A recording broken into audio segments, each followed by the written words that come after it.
এই বেটা কার নাকি আমার জন্য অপেক্ষা করতে করতে অর্ধেক জীবন চলে গেছে কিরে ভাই আমার জন্য অর্ধেক মানে অপেক্ষা করতে করতে অর্ধেক জীবন শেষ তাহলে তো বিশাল পাপ করে ফেলছি সরি কি অবস্থা গাইস কেমন আছো তোমরা বলো তো ভালো আছো সবাই সবার জীবনযাত্রার কি অবস্থা সবার জীবন কেমন যাচ্ছে লাইফ ইজ গোয়িং ওয়েল সবকিছু ঠিকঠাক লাইফে কোনো কিছু নিয়ে দুঃখ কষ্ট নাই তাহলে তো তুমি আসলে মানুষই না জীবনে যদি দুঃখ কষ্টই না থাকে তুমি আবার কেমন মানুষ ভাই জীবনে দুঃখ কষ্ট থাকা ইজ এ কম্পালসারি থিং ঘর্ষণের মতো যাই হোক গাইস কি অবস্থা সবার সবাইকে স্ট্রাকচারাল প্রপার্টিজ এর 9 নম্বর লেকচারে স্বাগতম আজকের লেকচারে আমরা একটু পৃষ্ঠ শক্তি নিয়ে পড়াশোনা করব এবং পৃষ্ঠটান রিলেটেড আরো কিছু কনসেপ্ট আমাদের আজকে ক্লিয়ার হবে কারণ তোমাদের যখন আমি শুধুমাত্র পৃষ্ঠটান পড়াইছি চাইলেও মলিকিউলার থিওরি আলোচনা করা সম্ভব ছিল না আজকে আমরা করব যে একটা সারফেসের মলিকিউল এবং বাল্কের মলিকিউলের প্রপার্টিজ কিভাবে আলাদা হয় এবং কেন আমাদের যে লিকুইডগুলো আছে বা লিকুইড ড্রপগুলো আছে তারা তাদের সারফেসটাকে শ্রিঙ্ক করে একদম মিনিমাম সারফেস এরিয়াতে নিয়ে আসতে চায় আমরা লাস্টের দিন পড়ছি না পৃষ্ঠটান কি চাই পৃষ্ঠটান চাই হচ্ছে সারফেস এরিয়া কমাইতে বাট কেন সেটা হচ্ছে আজকে আমরা শিখবো ঠিক আছে তো যারা এই ক্লাসে জয়েন করছেন আমাকে একটু জানাবেন সবকিছু ঠিকঠাক আছে কিনা আপনারা কি আমার কথা ঠিকঠাক শুনতে পারতেছেন কিনা সবকিছু ঠিকঠাক দেখতে পারতেছেন কিনা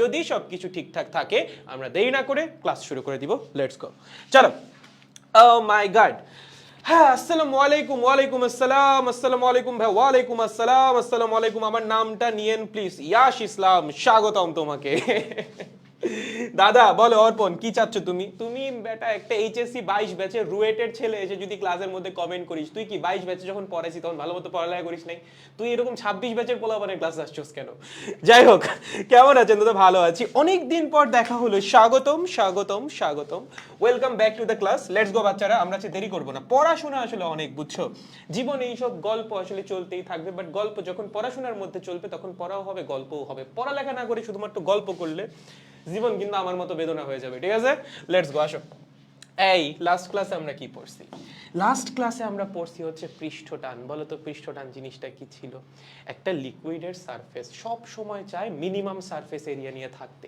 এর জন্য অণুগুলোর মধ্যে সব সময় একটা প্রবণতা কাজ করে যে কিভাবে সারফেস এরিয়া কমানো যায় এবং এই উদ্দেশ্য থেকেই সেখানে একটা বলের উদ্ভব হয় এবং একক দৈর্ঘ্যে যতখানি বল উদ্ভব হয় সেটাকে আমরা কি বলি পৃষ্ঠটান যদি তোমাদের মনে থাকে আর কি এখন আজকে আমরা দেখব যে কেনই এই বলের উদ্ভব হচ্ছে কেনই বা তারা বলের উদ্ভব কেন হচ্ছে সেটা আমরা লাস্ট ক্লাসে পড়ছি কেন তারা সারফেস এরিয়াটাকে মিনিমাম করতে যাচ্ছে এইটা হচ্ছে আমরা আজকের ক্লাসে শিখব তার জন্য আমাদের কি লাগবে আমাদের লাগবে আ বিকার অফ লিকুইড হইতে পারে সেটা ওয়াটার হইতে পারে অন্য কোনো liquid it can be anything so ধরো আমাদের কাছে একটা বিকার আছে বিকার ভরা কি আছে বিকার ভরা আছে লিকুইড তোমার জীবন ভরা যেরকম বেদনা বিকার ভরা ঠিক তেমনি লিকুইড ঠিক আছে এখন এই লিকুইডের সবকিছু নিয়ে আসলে আমরা আলোচনা করতে চাই না আমরা আলোচনা করতে চাই দুইটা মলিকিউল নিয়ে ভাই কোন দুইটা মলিকিউল একটা হচ্ছে সারফেসের মলিকিউল আর একটা হচ্ছে বাল্কের মলিকিউল বাল্ক মানে কি বলতো সারফেস বাদে ভিতরে যে কণাগুলো আছে সেগুলোকে বলি হচ্ছে আমরা বাল্ক আর একটা বাল্কের যে প্রপার্টি আর সারফেসের যে প্রপার্টি সেই দুইটা আলাদা হয় লাস্ট ক্লাসেও বলছিলাম যে কোনো লিকুইডের সারফেসের প্রপার্টি এবং বাল্কের প্রপার্টি আলাদা তোমার মনে প্রশ্ন জাগতে পারে কেন সেই উত্তর তুমি আজকে জানতে পারবা তাহলে আসো আমরা দুইটা মলিকিউল নিচ্ছি একটা হচ্ছে বাল্কে মানে হচ্ছে ভিতরে আরেকটা হচ্ছে সারফেসে কোথায় ভাইয়া সারফেসে লেটস সাপোজ এটা দিলাম ওকে ওকে দুইটা মলিকিউল নিয়ে আমরা একটু আলোচনা করব আচ্ছা আমি একটা কথা বলো তো এই মলিকিউলগুলোর আশেপাশে কি অন্য মলিকিউল আছে না অবশ্যই আছে তারা কি মলিকিউলের উপর একটা বল প্রয়োগ করবে না অবশ্যই করবে ভাই আন্তঃআণবিক আকর্ষণ বল আছে না অবশ্যই আছে তাহলে তারা কি ওর উপর বল প্রয়োগ করবে না অবশ্যই করবে আমি যদি বাল্কের মলিকিউলের কথা চিন্তা করি ওর উপর কি কি বল কাজ করবে দেখো চারপাশের অণু ওর উপর বল প্রয়োগ করবে এই পাশ থেকে বল প্রয়োগ করবে এই পাশ থেকে এই পাশ থেকে এই পাশ থেকে এই পাশ থেকে এই পাশ এই পাশ এই পাশ সেভাবে চারদিক থেকে যখন ওর উপর বলটা কাজ করবে ওর উপর আলটিমেটলি নিট ফোর্স কত হবে শূন্য এই ফোর্সকে ক্যান্সেল করে দিবে ও ওকে ক্যান্সেল করে দিবে ও ওকে ক্যান্সেল করে দিবে ও ওকে ক্যান্সেল করে দিবে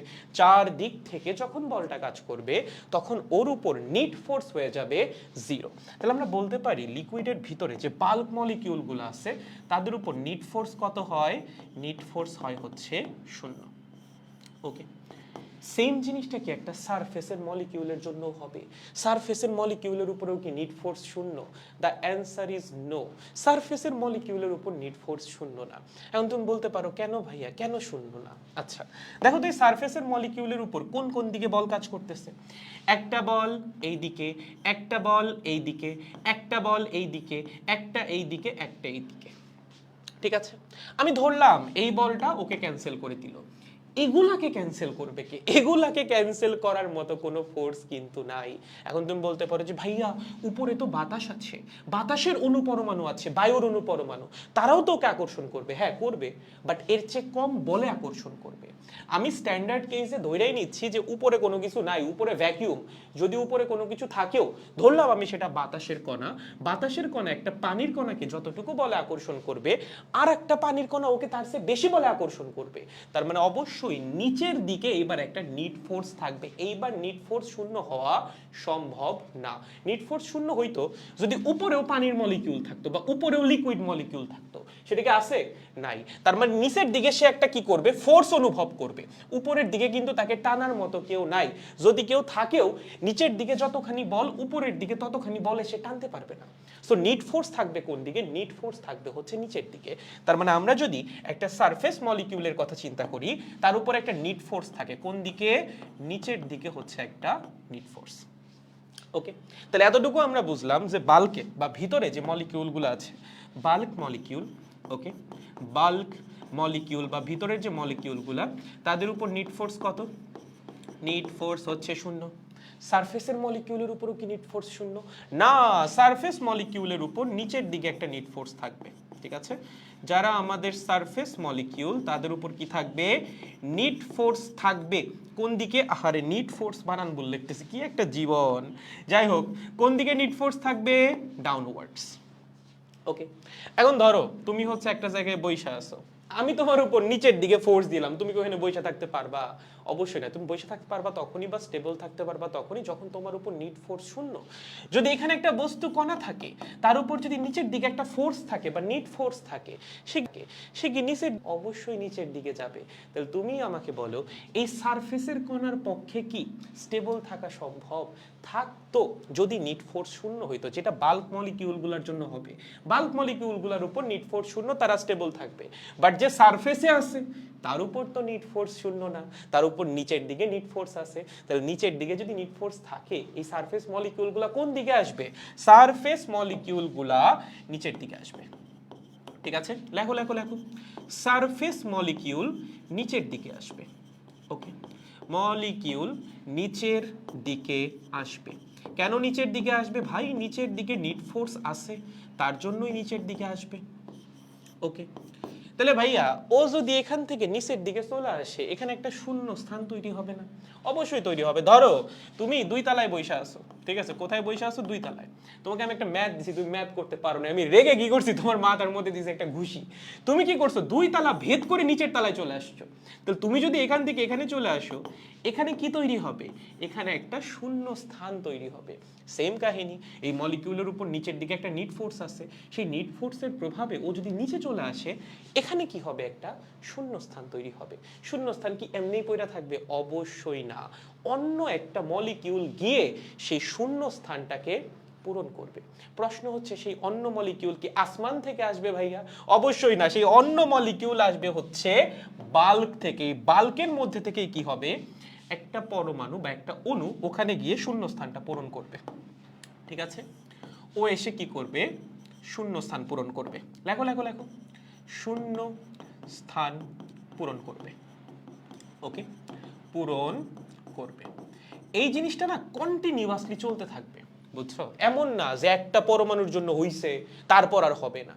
মানে ব্যাপারটা হচ্ছে, ভিতরের বাল্বগুলোর কথা বাদই দাও, ওদের উপর নিট ফোর্স শূন্য। সারফেসের কথা চিন্তা করো, এই সারফেস মলিকিউলের উপর নিচের দিকে নিট ফোর্স আছে, সেই নিট ফোর্সের প্রভাবে ও নিচের দিকে আসবে। যখন ও নিচের দিকে আসবে, তখন উপরে কি হবে? একটা শূন্য স্থান তৈরি হবে। সেই শূন্য স্থানটা পূরণ করবে কে? বা সেই খালি স্থানটাকে পূরণ করবে কে? অন্য একটা মলিকিউল। সেই মলিকিউল কই থেকে যাবে? সেই মলিকিউল যাবে হচ্ছে বাল্কের মধ্যে থেকে। বাল্কের মধ্যে থেকে বা ভিতর থেকে কোনো একটা পরমাণু বা অণু গিয়ে ওই শূন্য স্থানটাকে পূরণ করবে এবং এটা কন্টিনিউয়াসলি চলতে থাকবে। যখনই পরমাণু গিয়ে ওই শূন্য স্থানটাকে পূরণ করবে, সে এখন কোথায় আছে? সারফেসে। তার মানে তার উপর আবার নিট ফোর্স কোন দিকে? ডাউনওয়ার্ডস। তার মানে এই পরমাণুটাও তখন নিচের দিকে চলে আসবে। নিচের দিকে আসলে আবার এখানে একটা শূন্য স্থান তৈরি হবে, আবার একটা পরমাণু গিয়ে এই শূন্য স্থানটা পূরণ করবে, আবার নিট ফোর্স নিচের দিকে, সেই পরমাণুও নিচের দিকে চলে আসবে, আবার একটা পরমাণু গিয়ে সেই শূন্য স্থান পূরণ করবে, আবার নিচের দিকে নিট ফোর্স, আবার নিচে আসবে, আবার একটা পরমাণু গিয়ে শূন্য স্থান পূরণ করবে। এভাবে চক্রাকারে জিনিসটা চলতেই থাকবে কন্টিনিউয়াসলি। তাহলে প্রসেসটা কি বলতো? প্রথমে হচ্ছে আমাদের বাল্ক পরমাণুর উপর, বাল্ক না সারফেস পরমাণুর উপর নিচের দিকে ডাউনওয়ার্ড একটা নিট ফোর্স, এবং সেই নিট ফোর্সের প্রভাবে সারফেস মলিকিউল নিচের দিকে আসবে। তার মানে উপরে কি হবে? একটা শূন্য স্থান তৈরি হবে, একটা শূন্য স্থান তৈরি হবে। ঠিক আছে, সেই শূন্য স্থান পূরণ করবে কে? সেই শূন্য স্থান পূরণ করবে বাল্কের মধ্যে থেকে যাওয়া অপর একটা পরমাণু। ঠিক আছে, তো চাইলে আমরা একটু লিখে দিতে পারি যে বাল্কের মধ্যে থেকে যাওয়া অপর পরমাণু সেই শূন্য স্থান পূরণ করবে। লেখো, বাল্কের মধ্যে থেকে যাওয়া বা বাল্ক থেকে যাওয়া অন্য পরমাণু। ঠিক আছে, যাওয়া অন্য পরমাণু সেই শূন্য স্থান পূরণ করবে। ঠিক আছে, সেই শূন্য স্থান পূরণ করবে। ওকে, এই যে পরমাণু গিয়ে শূন্য স্থানটা পূরণ করলো, সে কি ওইখানে বসে থাকতে পারবে? মানে সে কি যাওয়ার পর স্টেবল না? সে যখনই সারফেসে যাবে তার উপরেও ফোর্সটা কোন দিকে? নিচের দিকে। তাহলে সে আবার নিচে আসবে, আবার শূন্য স্থান তৈরি হবে, আবার অন্য একটা পরমাণু গিয়ে সেই শূন্য স্থানটা বা অভাব অলা স্থানটাকে পূরণ করবে। এই যে জিনিসটা, এটাকে বলা হয় হচ্ছে মলিকিউলার টারবিউলেন্স। কি বলা হয়? Continuous molecular turbulence. লিখতে পারো চাইলে, না লিখলেও সমস্যা নাই, বাট চাইলে লিখতে পারো। Continuous molecular what? Turbulence. Okay, turbulence. এবং এটা কন্টিনিউয়াসলি চলতেই থাকে, এইটার কোনো থামাথামি নাই। এখন এই যে কন্টিনিউয়াসলি একটা টারবিউলেন্স চলতেছে, এটা কিন্তু ভিতরে না, এটা শুধুমাত্র কোথায়? সারফেসে। হ্যাঁ, এমন না যে ভিতরেও সেম জিনিসটা চলবে। এখান থেকে একটা পরমাণু এখানে আসবে, আইসা আবার ওইখানে যাবে, আবার শূন্যস্থান তৈরি হবে, আবার একটা পরমাণু আসবে, না এরকম না। ভিতরে না, এটা শুধুমাত্র সারফেসের জন্য। সারফেসের প্রত্যেকটা পয়েন্টে এই কাহিনী ঘটবে, এমন না কিন্তু খালি এই পরমাণুতে। সারফেসের এখানে যে পরমাণু আছে তার সাথেও সেম কাহিনী, এখানে যে পরমাণু আছে তার সাথেও সেম কাহিনী। সো আমাদের কাছে আপাত দৃষ্টিতে দেখলে মনে হয় যে না, সারফেসটা খুব শান্ত। সারফেস কিন্তু শান্ত না, সারফেস সবসময় অশান্ত। সারফেসের পরমাণুগুলা কন্টিনিউয়াসলি নিচে আসতেছে, নিচ থেকে পরমাণু উপরে যাইতেছে, আবার নিচে আসতেছে, আবার উপরে যাইতেছে, আবার নিচে আসতেছে। আমরা জিনিসটা চোখে দেখতে পারি না, বাট কন্টিনিউয়াসলি এখানে মোশন আছে, এবং এটাকেই বলা হয় কি? Continuous molecular turbulence. এখন কথা হচ্ছে ভাইয়া, নিচে আসার ব্যাপারটা তো বুঝলাম, যেখানে আমার ফোর্স হচ্ছে ডাউনওয়ার্ড, সেই ফোর্সের প্রভাবে পরমাণু নিচে আসবে, বাট পরমাণু উপরে যাবে কেমনি? এখানে কিন্তু একটা ব্যাপার আছে, তাই না? নিচে কেন আসতেছে? কারণ নিট ফোর্স হচ্ছে নিচের দিকে। উপরে কেন যাবে? শূন্য স্থান পূরণের জন্য উপরে যাবে তো বুঝলাম, বাট উপরে যাবেটা কেমনে? প্রসেসটা কি যাওয়ার? তুমি একটু চিন্তা করে দেখো, এখান থেকে একটা পরমাণু, সে স্টেবল অবস্থায় আছে, তাকে যদি তুমি এখান থেকে এখানে নিয়ে যাইতে চাও, তোমার কাজ করা লাগবে না। একটা পরমাণুকে তুমি এখান থেকে ধরে এখানে নিয়ে যাবে, একটা স্মরণ ঘটবে না? অবশ্যই স্মরণ ঘটবে। এবং সে তো স্টেবল অবস্থায় ছিল, তার মানে তার উপর নিট ফোর্স শূন্য ছিল। নিট ফোর্স শূন্য অবস্থায় তো তার পক্ষে নড়াচড়া করা সম্ভব না। সো তুমি যদি ওকে এখান থেকে এখানে নিয়ে যেতে চাও, মানে নড়াচড়া করাইতে চাও, তোমার একটা ফোর্স দেওয়া লাগবে এবং তার একটা স্মরণও ঘটবে। তার মানে তোমার কি করা লাগবে? কাজ করা লাগবে। যদি এখানে কাজ না হয়, তাহলে কিন্তু এই পরমাণুর পক্ষে কখনোই ওই শূন্য স্থান পূরণ করা সম্ভব না। তাহলে এই যে পরমাণুটাকে আমরা নিয়ে যাচ্ছি ওই বাল্কের জায়গাটাকে পূরণ করার জন্য, সরি সারফেসের ওই জায়গাটাকে পূরণ করার জন্য, সারফেসে এখানে আমাদের পরমাণু ছিল, তার উপর নিট ফোর্স কোন দিকে? নিচের দিকে। সেই নিট ফোর্সের প্রভাবে সে যখন নিচে নেমে আসলো, উপরে কি হইলো? একটা শূন্যস্থান তৈরি হইলো। বাল্কের মধ্যে থেকে একটা পরমাণু বা একটা মলিকিউল গেল সেই শূন্যস্থানটা পূরণ করার জন্য। কিভাবে যাবে? অবশ্যই ওর উপর কাজ করতে হবে। কি করতে হবে? কাজ করতে হবে। কার উপরে কাজ করতে হবে? এই যে এই পরমাণুটার উপরে। এই পরমাণুর উপর কাজ না করলে কিন্তু তার পক্ষে কখনোই ওখানে যাওয়া সম্ভব না। কাজের জন্য কি দরকার? কাজ করার জন্য দরকার হচ্ছে শক্তি। ঠিক আছে, তাহলে ওর কাজ করার জন্য কি লাগবে? এনার্জি লাগবে। ঠিক আছে, কি লাগবে? এনার্জি লাগবে। এবং আশেপাশের যে বাল্কের মলিকিউলগুলো আছে তাদের কাছ থেকে হচ্ছে সে সেই এনার্জিটা পাবে। তার মানে যেই পরমাণু চাবে এখানে গিয়ে শূন্য স্থানটা পূরণ করতে, তার চারপাশ থেকে এনার্জি গ্যাদার করা লাগবে এবং সেই এনার্জি ব্যবহার করে সে কি করবে, কাজ করবে বা তার উপর কাজ করা হবে এবং কাজ করার মাধ্যমে তাকে নিয়ে যাওয়া হবে হচ্ছে এই পয়েন্টটাতে। এখন একটু মনে করে দেখো, আমরা যখন কাজ ক্ষমতা শক্তি পড়ছিলাম আমরা কি পড়ছিলাম, যে নিজে কাজ করে তার হচ্ছে এনার্জি কমে এবং যার উপরে কাজ করা হয় তার এনার্জি বৃদ্ধি পায়। এবং যদি বস্তুর গতি শক্তিতে কোনো পরিবর্তন না আসে তাহলে কৃত কাজ হয় বস্তুর বিভব শক্তির পরিবর্তনের সমান। দ্যাট মিনস তুমি একটা বস্তুর উপর যদি 10 জুল কাজ করো এবং তার জন্য তার গতিশক্তিতে যদি কোনো পরিবর্তন না আসে তার বিভব শক্তি 10 জুল বৃদ্ধি পাবে। তাহলে এই যে বাল্কের মলিকিউলটাকে এখানে নিয়ে যাওয়ার জন্য তার উপর আমাদের কাজ করা লাগতেছে, এর ফলে কি তার বিভব শক্তি বাড়বে না? অবশ্যই বিভব শক্তি বাড়বে। সো এই যে আমরা কাজটা করতেছি, এই কাজ করার ফলে কি হবে, এই মলিকিউলের বিভব শক্তি বৃদ্ধি পাবে, মলিকিউলের বিভব শক্তি বৃদ্ধি পাবে। বুঝতে পেরেছো? এই যে বিভব শক্তিটা বৃদ্ধি পাইলো, এটা কি ভিতরে থাকা অবস্থায় বৃদ্ধি পাইছে? যখন সে বাল্কের ভিতরে ছিল তখন বৃদ্ধি পাইছে? ধরো আমি ভূমিতে দাঁড়ায় আছি, ঠিক আছে, আমি এইচ মিটার উপরে উঠবো, এইচ মিটার উপরে উঠার পর আমার বিভব শক্তি কত হবে, mgh। যখন আমি ভূমিতে দাঁড়াইছিলাম তখন কি আমার বিভব শক্তি mgh? না। সেম কাহিনী, যখন সে বাল্কের ভিতরে ছিল তখন তার বিভব শক্তি নাই বা তার বিভব শক্তি কম। যখন আমি একটা নির্দিষ্ট পরিমাণ কাজ করে তাকে সারফেসে নিয়ে গেলাম ওই শূন্য স্থানটা পূরণ করার জন্য, তখন সেই কৃত কাজটা তার মধ্যে সারফেস এনার্জি বা বিভব শক্তি হিসেবে স্টোর হবে। তার মানে বিভব শক্তি সে পাবে কখন, সারফেসে যাওয়ার পরে। বুঝছেন? তাহলে এই যে মলিকিউলটার বিভব শক্তি বৃদ্ধি পাবে এটা কখন হবে, যখন সে সারফেসে গিয়ে পৌঁছাবে। কোথায়? সারফেসে যাওয়ার পরে। ঠিক আছে, সারফেসে যাওয়ার পরে। ওকে, তাহলে আমি যদি তোমাকে দুইটা প্রশ্ন করি, একদম ছোট্ট খুবই ইজি কোয়েশ্চেন, সেটা হচ্ছে এটা হলো তার 1 নাম্বার স্টেট, ওকে, এবং এটা হলো তার 2 নাম্বার স্টেট। কোন স্টেটে বিভব শক্তি বেশি বলো তো? সে যখন ভিতরে ছিল তখন বিভব শক্তি বেশি, নাকি যখন সে সারফেসে গেছে তখন বিভব শক্তি বেশি? তুমি বললা ভাইয়া যখন ভিতরে ছিল তখন বিভব শক্তি বেশি। তাহলে তুমি একটা কাজ করো, ভিডিওটা আবার 10 মিনিট ব্যাক করো, আবার শুরু থেকে দেখো, ঠিক আছে? শুনো, যখন সে ভিতরে ছিল তখন তো তার বিভব শক্তি কম, তারপর আমরা তার উপর কাজ করছি, কাজ করে তাকে সারফেসে নিয়ে গেছি, তখন তার বিভব শক্তি বৃদ্ধি পাইছে। তাহলে বিভব শক্তি বেশি কোথায়? সারফেসে। অবশ্যই 2 নাম্বার স্টেটের বিভব শক্তি 1 নাম্বার স্টেটের বিভব শক্তির চেয়ে বেশি হবে। ওকে, ইনফ্যাক্ট এটা আরো সুন্দর এক্সপ্লেনেশন আছে। ধরো আমি যদি তোমাকে এরকম কিছু বলি, দেখো এগুলো মজার জিনিস, বুঝছো? এগুলো হচ্ছে তোমার জীবনযাত্রাকে সহজ করে দিবে, তোমার আশেপাশের আন্ডারস্ট্যান্ডিংকে বেটার করবে। ধরো তোমার কাছে এরকম একটা বিকারের মধ্যে লিকুইড রাখা আছে, ঠিক আছে? এই লিকুইডটারে তুমি কি করতেছো, হিট দিতেছো, তাপ দিচ্ছ। সো ধরো লিকুইডের এখানে একটা মলিকিউল আছে, ওকে, এখানে একটা মলিকিউল আছে, কি হবে?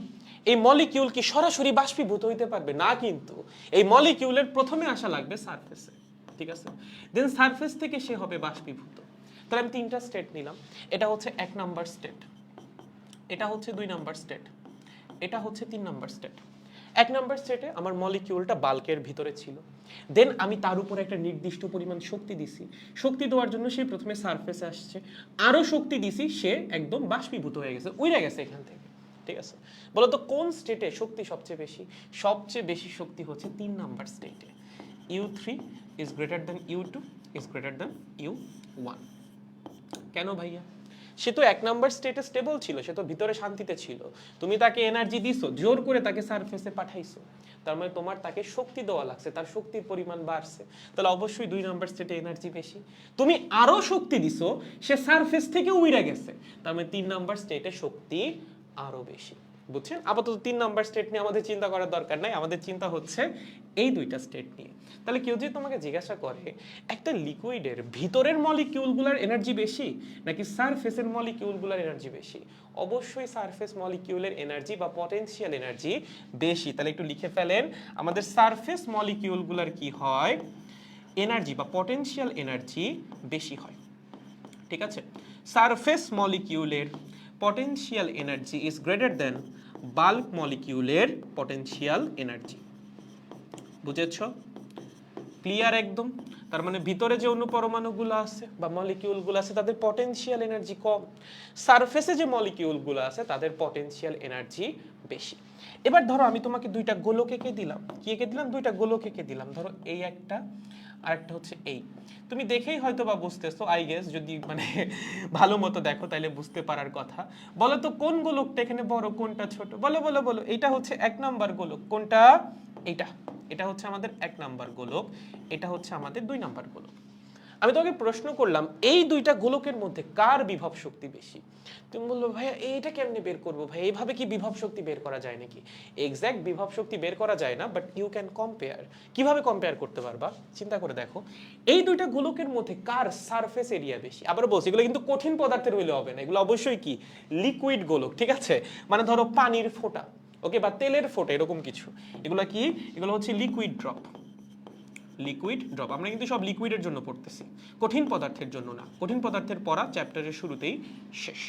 এখন তুমি জিজ্ঞাসা করলে এই দুটো লিকুইড ড্রপ, একটা একটু বড় একটা একটু ছোট, এর মধ্যে কার পটেনশিয়াল এনার্জি বেশি? তুমি তো মনে করো বিপদে, কেমনে বের করবে? এটা খুবই সহজ উপায় আছে।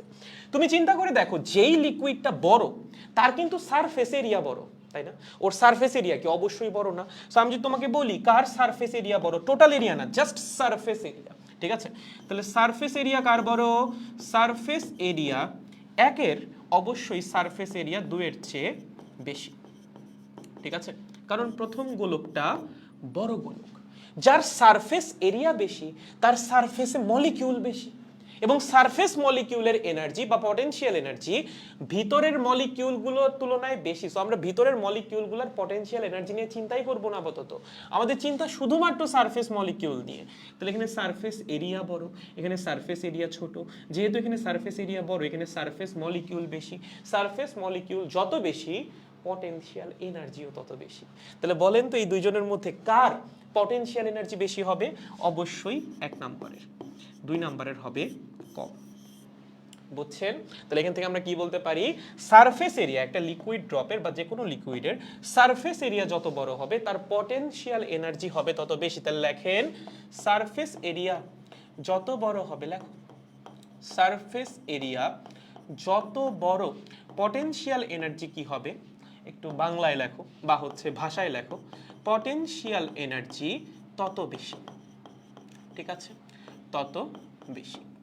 এখন একটা কথা বলো, একটা সিস্টেমের পটেনশিয়াল এনার্জি যত বেশি হয় সিস্টেম কি তত স্টেবল হয়? তুমি বললা হ্যাঁ, তাহলে কিন্তু খবর আছে, ঠিক আছে? পটেনশিয়াল এনার্জি যত বেশি হয় সিস্টেম তত আনস্টেবল হয়। স্টেবিলিটির কন্ডিশন কি ছিল? তোমার পটেনশিয়াল এনার্জি কমাইতে হবে। যখন তুমি মিনিমাম পটেনশিয়াল এনার্জি নিয়ে থাকবা তখন তুমি বলবা যে হ্যাঁ সিস্টেমটা একটা স্টেবল সিস্টেম, ওকে? তার মানে পটেনশিয়াল এনার্জি যদি বেশি হয় সিস্টেম কি স্টেবিলিটির দিকে যাচ্ছে? না, সিস্টেম হচ্ছে আনস্টেবল, ঠিক আছে? পটেনশিয়াল এনার্জি বেশি হলে সিস্টেম কি হবে? আনস্টেবল। তাহলে ভাইয়া আমি যদি সিস্টেমকে স্টেবল বানাইতে চাই, ধরো আমি চাইলাম যে না ভাই এরকম আনস্টেবল সিস্টেম নিয়ে আমি থাকবো না, আমি চাই সিস্টেমের স্টেবিলিটি বাড়াইতে, আমি বললাম ওকে বাড়াও। তুমি বললা ভাইয়া আমি সিস্টেমের স্টেবিলিটি বাড়াবো, ওকে? স্টেবিলিটি বাড়ানোর উপায় কি? স্টেবিলিটি বাড়ানোর উপায় হচ্ছে পটেনশিয়াল এনার্জি কমাও। কি করতে হবে? পটেনশিয়াল এনার্জি কমাইতে হবে, ওকে? পটেনশিয়াল এনার্জি কি করতে হবে? কমাতে হবে। একটা লিকুইডের পটেনশিয়াল এনার্জি তুমি কেমনে কমাবা? লিকুইডের পটেনশিয়াল এনার্জি কোথায়? সারফেসে। কখন পটেনশিয়াল এনার্জি কমবে? যখন সারফেস এরিয়া কমাবা, কারণ সারফেস মলিকিউলগুলার পটেনশিয়াল এনার্জি সবচেয়ে বেশি।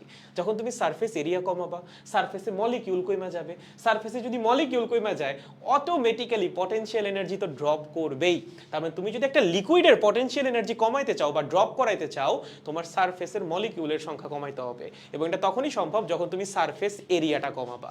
বুঝছেন? তাহলে একটা লিকুইডের জন্য পটেনশিয়াল এনার্জি কমানোর বুদ্ধি কি? সারফেস এরিয়া কমাও, ঠিক আছে? সারফেস এরিয়া কমাও, এবং এই কাজটাই তোমাকে করে দেয় হচ্ছে পৃষ্ঠটান, ঠিক আছে? পৃষ্ঠটান কি করে? সারফেস এরিয়া কমায়। কেন কমায়? স্টেবিলিটি গেইন করার জন্য। কিভাবে স্টেবিলিটি গেইন করবে?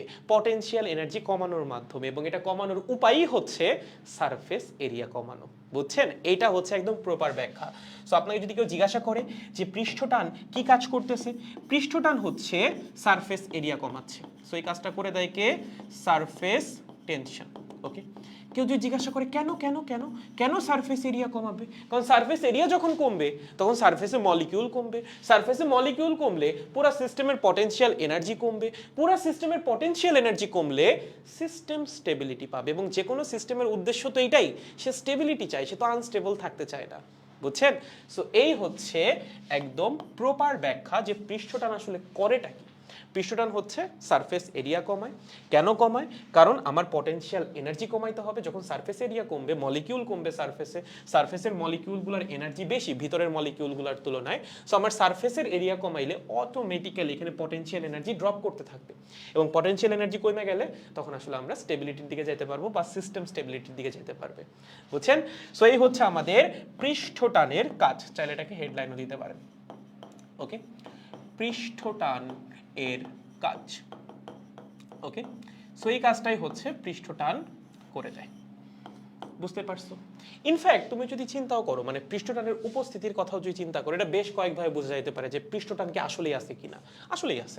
যেমন তুমি ধরো চিন্তা করো, ধরো তোমার কাছে এরকম কিছু একটা আছে, এই, ঠিক আছে, এই হচ্ছে তোমার পানির লেয়ার, এভাবে সারফেস, ভিতরের গুলার কথা বাদ কিন্তু, হ্যাঁ, আমরা কিন্তু এখানে ভিতরের কোনো প্রপার্টি নিয়ে আলোচনা করতেছি না, শুধুমাত্র সারফেসের প্রপার্টি। ধরো তুমি খুবই পাতলা একটা জিনিস কি করলা, এটার উপর ফেললা, খুবই পাতলা, খুব বেশি ভারী, যে কর্ক আছে না, বা যে শোলা আছে না, শোলার একটা খণ্ড ধরো তুমি এখানে ফেললা। যখন তুমি এখানে ফেলবা, বলো তো জিনিসটা কি হবে? জিনিসটাকে একদম ডুবে যেতে পারবে, পানি ভেদ করে যেতে পারবে না, পানির উপরে ভাসবে, তাই না? এটা দেখতে অনেকটা ওই যে জিমন্যাস্টিকের মধ্যে যখন হচ্ছে তোমার লাফ দেয়, কি বলে ওগুলোকে, ট্র্যাম্পোলিন বলে না? এই যে লাফ দেয়, লাফ দিয়ে হচ্ছে আবার উপরে উঠে বাউন্স ব্যাক করে, অনেকটা সেম, ঠিক আছে? যখন তুমি এভাবে ফেলবা জিনিসটাকে, এইটা একটা ইলাস্টিক শীটের মতো বিহেভ করবে, ঠিক আছে? আমাদের লিকুইডের সারফেস কিসের মতো বিহেভ করে?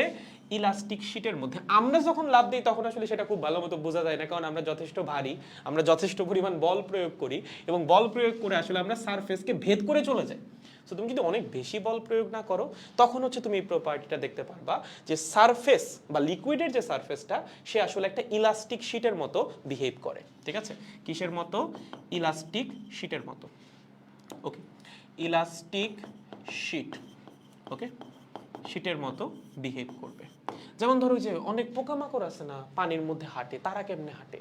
পানিকে তো তারা মাটির মতো ব্যবহার করে, ঠিক আছে, কারণ তাদের ভর হচ্ছে অনেক কম। যেহেতু তাদের ভর অনেক কম, তারা আসলে খুব বেশি বল প্রয়োগ করতে পারে না, এবং খুব বেশি বল প্রয়োগ না করায় তারা আসলে সারফেসটাকে ভেদ করতে পারে না। তুমি চিন্তা করে দেখো, সারফেসের মধ্যে একটা নির্দিষ্ট পরিমাণ এনার্জি আছে, তুমি যদি সারফেসকে ভেদ করতে চাও, তোমার কিন্তু একটা নির্দিষ্ট পরিমাণ কাজ করা লাগবে। সেই কাজ তুমি তখনই করতে পারবা যখন তুমি পর্যাপ্ত বল নিয়ে যাবা। ওকে, সো আমাদের ক্ষেত্রে যেটা হয়, আমরা একটা বিশাল পরিমাণ বল দেই, এবং সারফেসের মধ্যে যে পরিমাণ শক্তি আছে তার চেয়ে বেশি পরিমাণ কাজ আমরা করে ফেলি, তখন হচ্ছে আমরা সারফেসটাকে ভেদ করে যাই। বাট যদি তোমার কৃত কাজ তার চেয়ে কম হয়, তখন কিন্তু তুমি সারফেসকে ভেদ করতে পারবা না, কারণ সারফেস অলরেডি একটা নির্দিষ্ট পরিমাণ এনার্জি নিয়ে আছে, সেটাকে অতিক্রম করতে পারলে তখন তুমি সারফেসকে ভেদ করতে পারবা, আদারওয়াইজ না। যদি তোমার কাজ সারফেসের এনার্জির চেয়ে কম হয়, তখন অবশ্যই সারফেসটাকে তুমি একটা ইলাস্টিক শীটের মতোই দেখবা। ওকে, যেটা পোকামাকড়ের ক্ষেত্রে হয়, পোকামাকড় যখন পানির উপর দিয়ে হাঁটে, তারা অনেক বেশি বল এখানে প্রয়োগ করতে পারে না, অনেক বেশি কাজ করতে পারে না, সারফেসকে তারা ভেদ করতে পারে না। সারফেস বিহেভ করে একটা ইলাস্টিক শীটের মতো, এবং এর জন্যই সে তখন পানির উপর দিয়ে হাঁটতে পারে, বুঝতে পারছেন? এবং এগুলো তখনই সম্ভব যখন এখানে একটা টান বল উপস্থিত আছে, যে কিনা এই পুরো জিনিসটাকে টান টান করে রাখছে। পৃষ্ঠটান জিনিসটা কিন্তু অনেকটা একটা টেনশন ফোর্সের মতো, একক দৈর্ঘ্যে টেনশন ফোর্স। সে কি করে? এই শীটটাকে টান টান করে রাখে। ওকে, পৃষ্ঠটান বেসিক্যালি কি করে? পৃষ্ঠটান হচ্ছে সারফেসটাকে টান টান করে রাখে। ওকে, তাহলে লিখতে পারো এগুলো ছোট ছোট কি পয়েন্ট, না লিখলেও কোনো সমস্যা নাই, তুমি বুঝতে পারলেই হয়েছে, ঠিক আছে? সারফেস টেনশন কি করবে? সারফেস টেনশন পৃষ্ঠটাকে বা সারফেসটাকে টান টান করে রাখবে। ওকে, সারফেসটাকে টান টান টান টান করে রাখবে। ক্লিয়ার? একদম সহজ। এই পর্যন্ত কারো কোনো কনফিউশন নাই? সো আমরা আসলে বুঝে গেছি যে একটা সারফেসের মধ্যে বা একটা লিকুইড সারফেসের মধ্যে সারফেস টেনশন কেন আসে, সারফেস টেনশনের কাজটা কি, এবং সেই কাজের উদ্দেশ্যও আসলে কি। আই গেস এগুলো আমাদের মোটামুটি ক্লিয়ার, এগুলো নিয়ে কারো তেমন কোনো কনফিউশন থাকা উচিত না। এখন প্রশ্ন হচ্ছে, এই যে ভাইয়া সারফেসের পরমাণুগুলা, তাদের মধ্যে একটা অ্যাডিশনাল এনার্জি তো আছে, এতটুকু তো বুঝতেছি, সেই এনার্জির মান কত? সারফেসের যে মলিকিউলগুলো তাদের মধ্যে অবশ্যই একটা অ্যাডিশনাল এনার্জি আছে। তারা এই মলিকিউলগুলো কিন্তু একটা সময় ভিতরে ছিল, এমন কিন্তু না। দেখো এই মিসকনসেপশন থেকে বের হও, এই পরমাণু সারা জীবন কিন্তু এখানে ছিল না। ওকে, সারফেসের যে পরমাণুগুলো এগুলো কিন্তু সারা জীবন এখানে থাকবে না। এরা নিচে নামবে, নিচ থেকে উপর উঠবে, নিচে নামবে, নিচ থেকে উপর উঠবে, এটা কন্টিনিউয়াসলি চলতে থাকবে। তার মানে ওদের বিভব শক্তি কিন্তু সবসময় সেম থাকবে না। যখন সে সারফেসে থাকবে তখন তার বিভব শক্তি বেশি, যখন সে সারফেস থেকে নিচে আসবে, ভিতরে আসবে, তখনই তার বিভব শক্তি কমে যাবে। প্রশ্ন হচ্ছে ভিতর থেকে সারফেসে যাওয়ার জন্য তার বিভব শক্তি কতটুকু বাড়তেছে। আমরা বলতেছি না সারফেসের মধ্যে অ্যাডিশনাল এনার্জি আছে, ভিতরে তো এনার্জি কম, ভিতর থেকে উপরে যাওয়ার জন্য কাজ করা লাগতেছে, সেই কাজ করার জন্য তার মধ্যে এক্সট্রা এনার্জি স্টোর হচ্ছে। প্রশ্ন হচ্ছে কতটুকু এক্সট্রা এনার্জি। সে ভিতরে ছিল একটা সময়, ভিতর থেকে সে কোথায় গেল, উপরে গেল। এই উপরে যাওয়ার জন্য তার অবশ্যই একটা বিভব শক্তির পরিবর্তন আছে, ঠিক আছে। এটা কি, এটা হচ্ছে ভিতর থেকে বা বাল্ব থেকে সারফেসে যাওয়ার জন্য বিভব শক্তির পরিবর্তন। ভিতর থেকে সারফেসে যাওয়ার জন্য বিভব শক্তির পরিবর্তন, ঠিক আছে। চেঞ্জ ইন পটেনশিয়াল এনার্জি, বিভব শক্তির পরিবর্তন। প্রশ্ন হচ্ছে এই পরিবর্তনের মানটা কত, ঠিক আছে। এই পরিবর্তনের মান বের করা খুব সহজ। এই পরিবর্তনের মান হবে হচ্ছে del u is equals to surface tension multiplied by change in area। কোন change in area? Change in surface area, ঠিক আছে। এইটা হচ্ছে আমরা একটু বের করব। ওকে, এইটা হচ্ছে total change in potential energy. দুইটা আলাদা টার্ম, হ্যাঁ। আরেকটা দেখবা বইয়ের মধ্যে শব্দ আছে পৃষ্ঠ শক্তি। পৃষ্ঠ শক্তি জিনিসটা আবার একটু আলাদা, হ্যাঁ। একটা হচ্ছে টোটাল বিভব শক্তি, সারফেসের টোটাল বিভব শক্তি, সেটা হচ্ছে এইটা। আর একটা হচ্ছে সারফেসের পৃষ্ঠ শক্তি, ওটা হচ্ছে অনেকটা এনার্জি ডেনসিটির মতো, সেটা আমরা শিখবো একটু ধীরে ধীরে, ঠিক আছে। এটা হচ্ছে total change in potential energy, ঠিক আছে।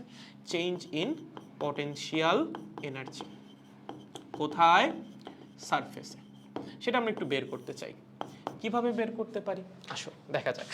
কিভাবে আমরা এটা বের করব ভাইয়া? Total energy in surface. Okay, মানে সারফেসের মধ্যে কতটুকু অ্যাডিশনাল এনার্জি আছে, এটা বের করার প্রসেস খুব সিম্পল। আমরা আগের দিনের মতোই একটা রেক্ট্যাঙ্গুলার ফ্রেম নিব।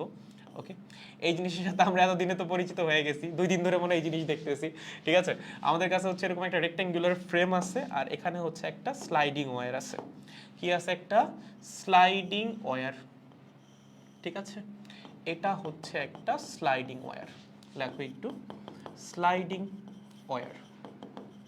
ওকে, ফাইন।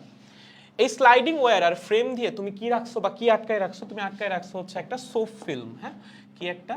এটা হচ্ছে একটা সোপ ফিল্ম। দেখো এটা কি একটা? এইটা হচ্ছে একটা সোপ ফিল্ম।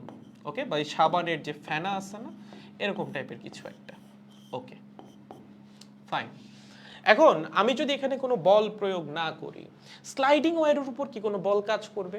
অবশ্যই করবে। কেন করবে? পৃষ্ঠটানের জন্য। পৃষ্ঠটানের জন্য ভিতরের দিকে কি হবে? একটা বলের উদ্ভব হবে এই দিক বরাবর, এই দিক বরাবর, এই দিক বরাবর, এই দিক বরাবর, এইভাবে। ওকে, এখন ধরো আমি স্লাইডিং ওয়্যারটাকে আস্তে আস্তে খুবই ধীরে ধীরে ডান দিকে মুভ করাইতে চাই। ভিতরের দিকে তো একটা বল আছেই, সেটা কিসের জন্য বল? পৃষ্ঠটানের জন্য বল। আমি প্রকাশ করলাম এফটি দ্বারা, সারফেস টেনশনের জন্য তৈরি হওয়া ফোর্স, যে কিনা চাবে সারফেস এরিয়াটাকে কমায় আনতে। সারফেস টেনশন কি চায়? সারফেস এরিয়াকে কমায় আনতে। তার জন্য সে স্লাইডিং ওয়্যারের উপর এই দিক বরাবর বল প্রয়োগ করবে। এবং তুমি যদি কোনো এক্সট্রা ফোর্স না দাও, তাহলে কিন্তু স্লাইডিং ওয়্যার ধীরে ধীরে এই দিক বরাবর আগানো শুরু করবে।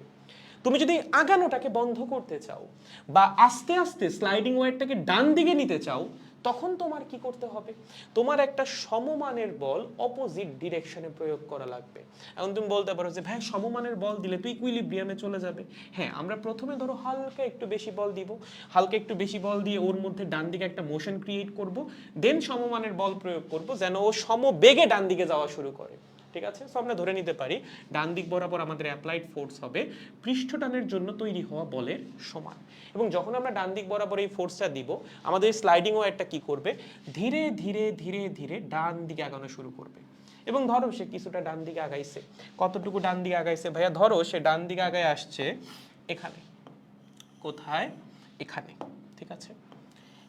এখানে যদি স্লাইডিং ওয়্যারটা এখানে আসে, তুমি আমাকে বলো তো এই ফ্লুইডের সারফেস এরিয়া বৃদ্ধি পাবে নাকি পাবে না? অবশ্যই পাবে। কেন ভাইয়া?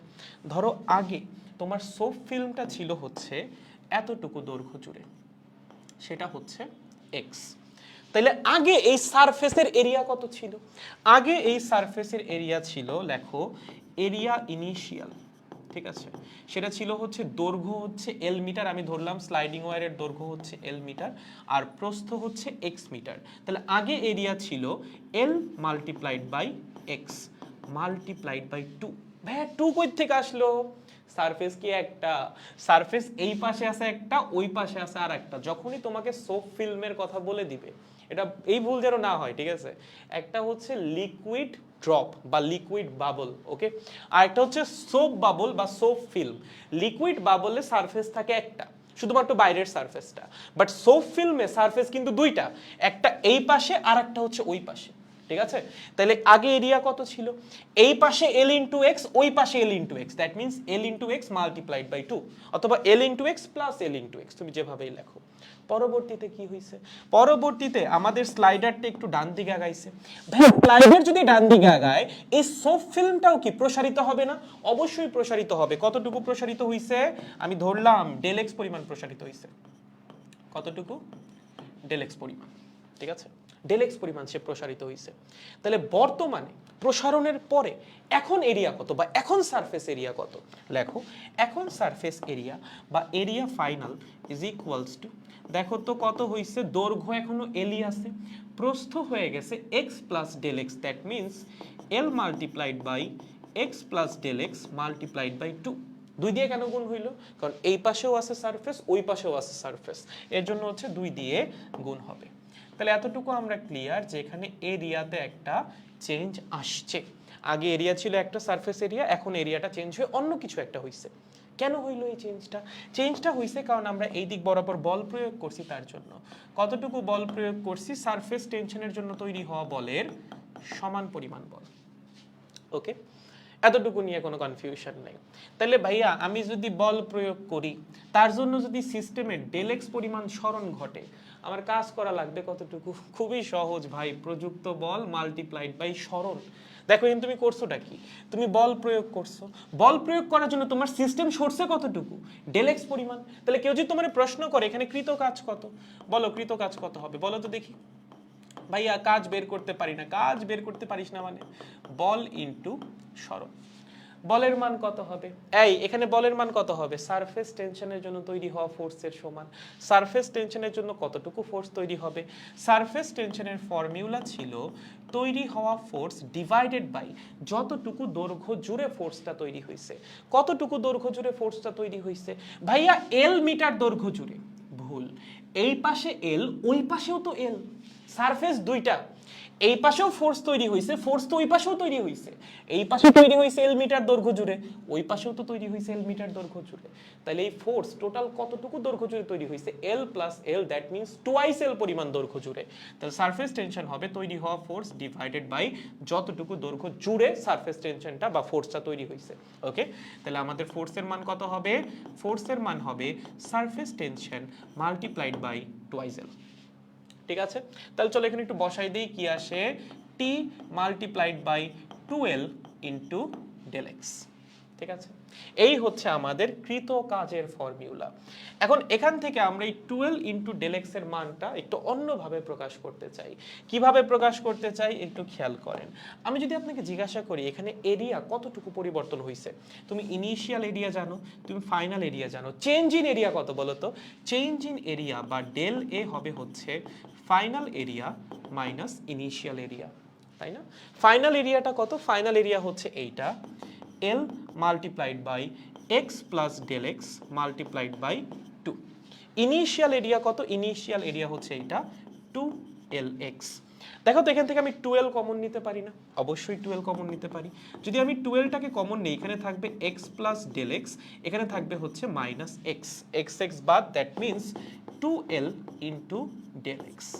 তাহলে এই যে এখানে 12 ইনটু ডেল এক্স আছে, এটা বেসিক্যালি কি? এইটা হচ্ছে চেঞ্জ ইন এরিয়া। মানে তুমি বল প্রয়োগ করে যখন সিস্টেমটাকে প্রসারিত করলা, সিস্টেমের ক্ষেত্রফলের যে পরিবর্তন সেটাই হচ্ছে 2l ইনটু ডেল এক্স। বুঝছেন? সো 12 ইনটু ডেল এক্স এর পরিবর্তে আমরা কি বসাই দিতে পারি? Change in area, that means T multiplied by del A. Okay, তার মানে এখানে আমাদের টোটাল কৃত কাজ, লেখো কৃত কাজ W is equals to T multiplied by del এ।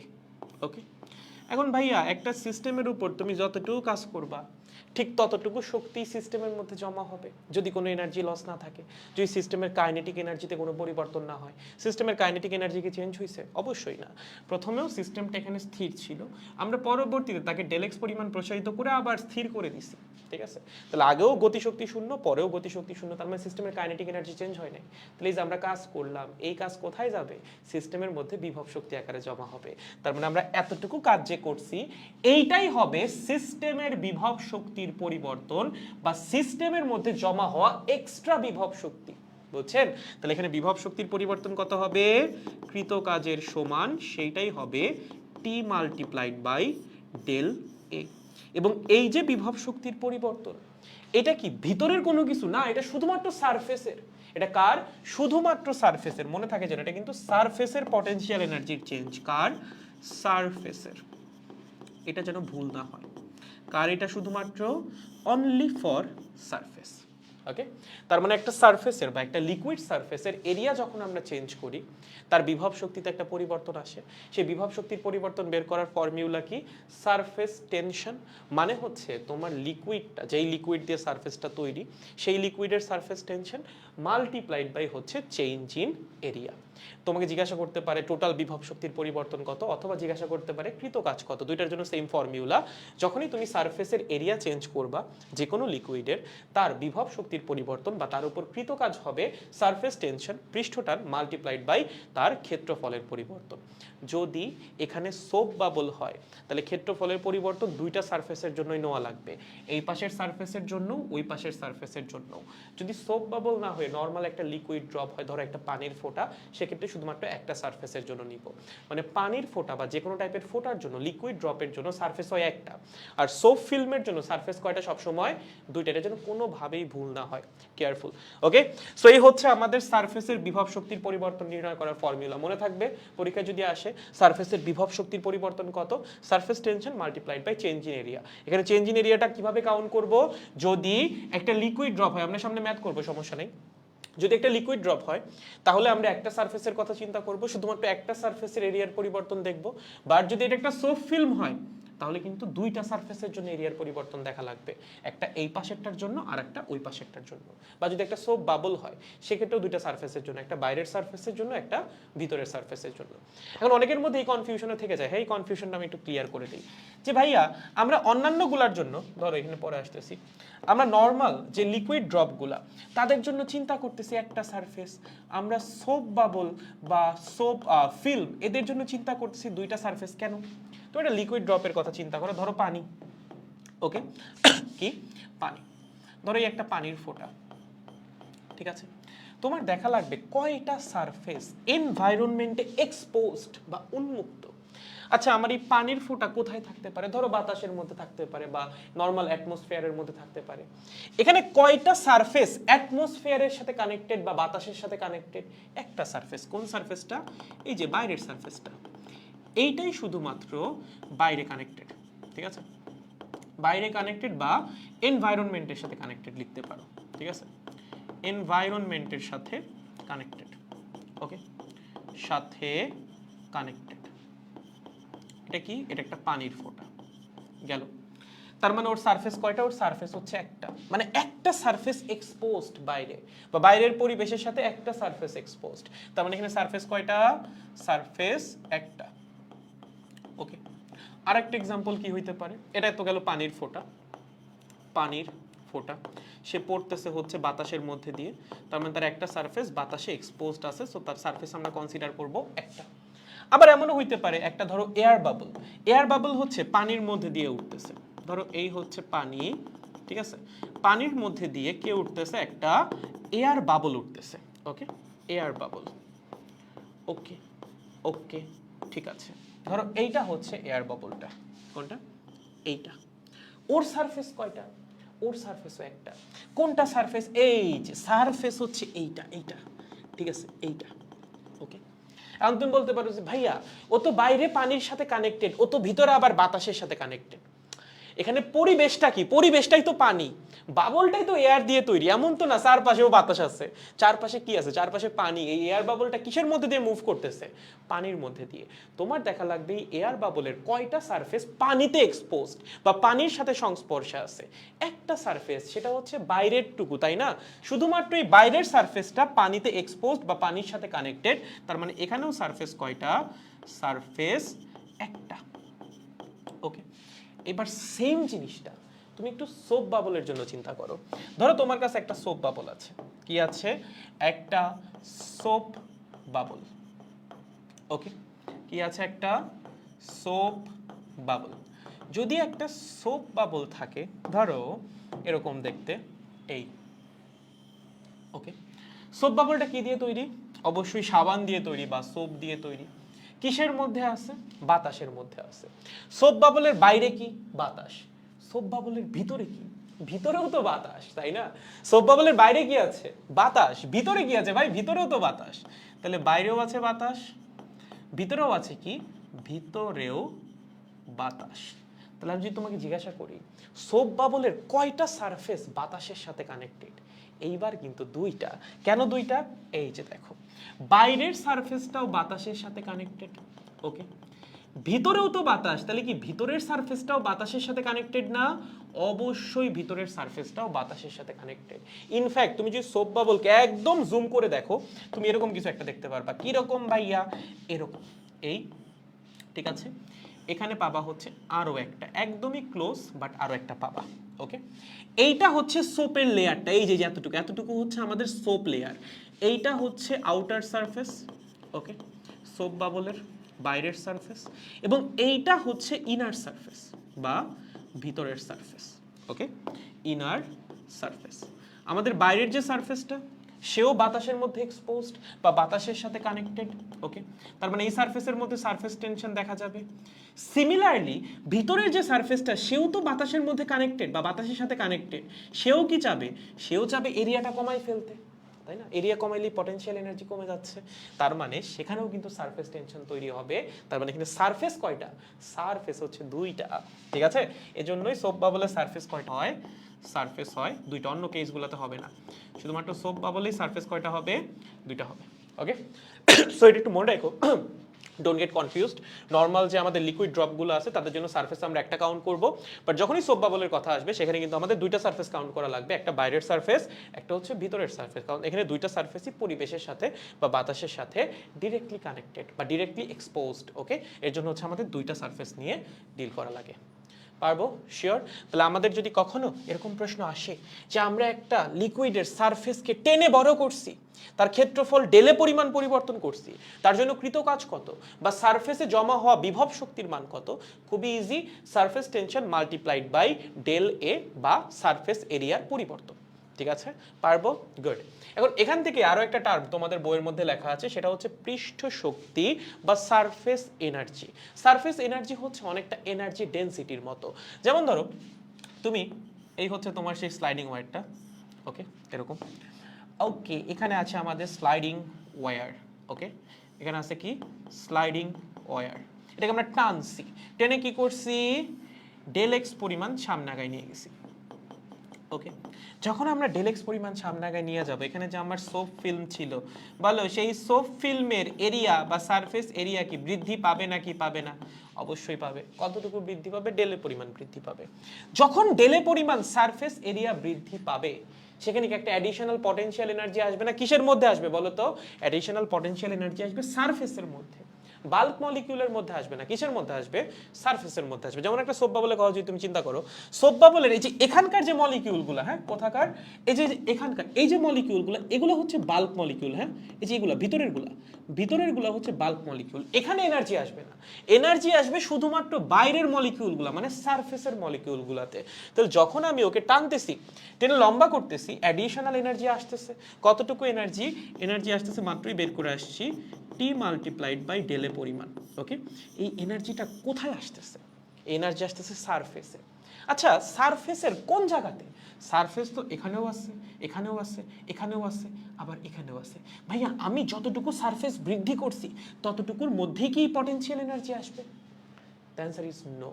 এই পটেনশিয়াল এনার্জি পুরো সারফেসের মধ্যে ইকুয়ালি ডিস্ট্রিবিউট হবে, এমন না আমি এখানে টেনে লম্বা করছি, যতটুকু লম্বা হয়েছে ততটুকুর মধ্যেই বিভব শক্তি জমা হবে না, পুরো সারফেসের মধ্যে ইকুয়ালি ডিস্ট্রিবিউট হবে হচ্ছে এই পটেনশিয়াল এনার্জি। তার মানে পটেনশিয়াল এনার্জি যতটুকুই বাড়লো তার একটা অংশ এখানেও আসছে, তার একটা অংশ এখানেও আসছে, এখানেও আসছে, এখানেও আসছে, এখানেও আসছে, এখানেও আসছে, মানে পুরো সারফেস জুড়েই এই পটেনশিয়াল এনার্জিটা ছড়াই যাবে। তাহলে তোমায় যদি জিজ্ঞাসা করি সারফেসের একক ক্ষেত্রফলে পটেনশিয়াল এনার্জি কত? একক ক্ষেত্রফলে পটেনশিয়াল এনার্জি হবে হচ্ছে total potential energy divided by change in area. ঠিক আছে, মানে একক ক্ষেত্রফল পরিবর্তনে পটেনশিয়াল এনার্জি কত, আমি একটু বললাম একক ক্ষেত্রফলে বলছিলাম, এরকম না, একক ক্ষেত্রফল পরিবর্তনে পটেনশিয়াল এনার্জির পরিবর্তন কত। আমরা ধরো একক পরিমাণ যদি ক্ষেত্রফল পরিবর্তন করি তার জন্য পটেনশিয়াল এনার্জি কতটুকু চেঞ্জ হবে। আমি যখন ডেলে পরিমাণ ক্ষেত্রফল চেঞ্জ করছি তখন পটেনশিয়াল এনার্জি কতটুকু চেঞ্জ হয়েছে, ডেল ইউ পরিমাণ। ডেলে পরিমাণ ক্ষেত্রফল চেঞ্জ করার জন্য পটেনশিয়াল এনার্জি কতটুকু চেঞ্জ হয়েছে, ডেল ইউ পরিমাণ। তাহলে বলো তো একক পরিমাণ ক্ষেত্রফল চেঞ্জ করলে পটেনশিয়াল এনার্জি কতটুকু চেঞ্জ হবে, del U divided by del A পরিমাণ। এইটাকে বলা হয় হচ্ছে পৃষ্ঠ শক্তি বা এনার্জি ডেনসিটি ইন সারফেস।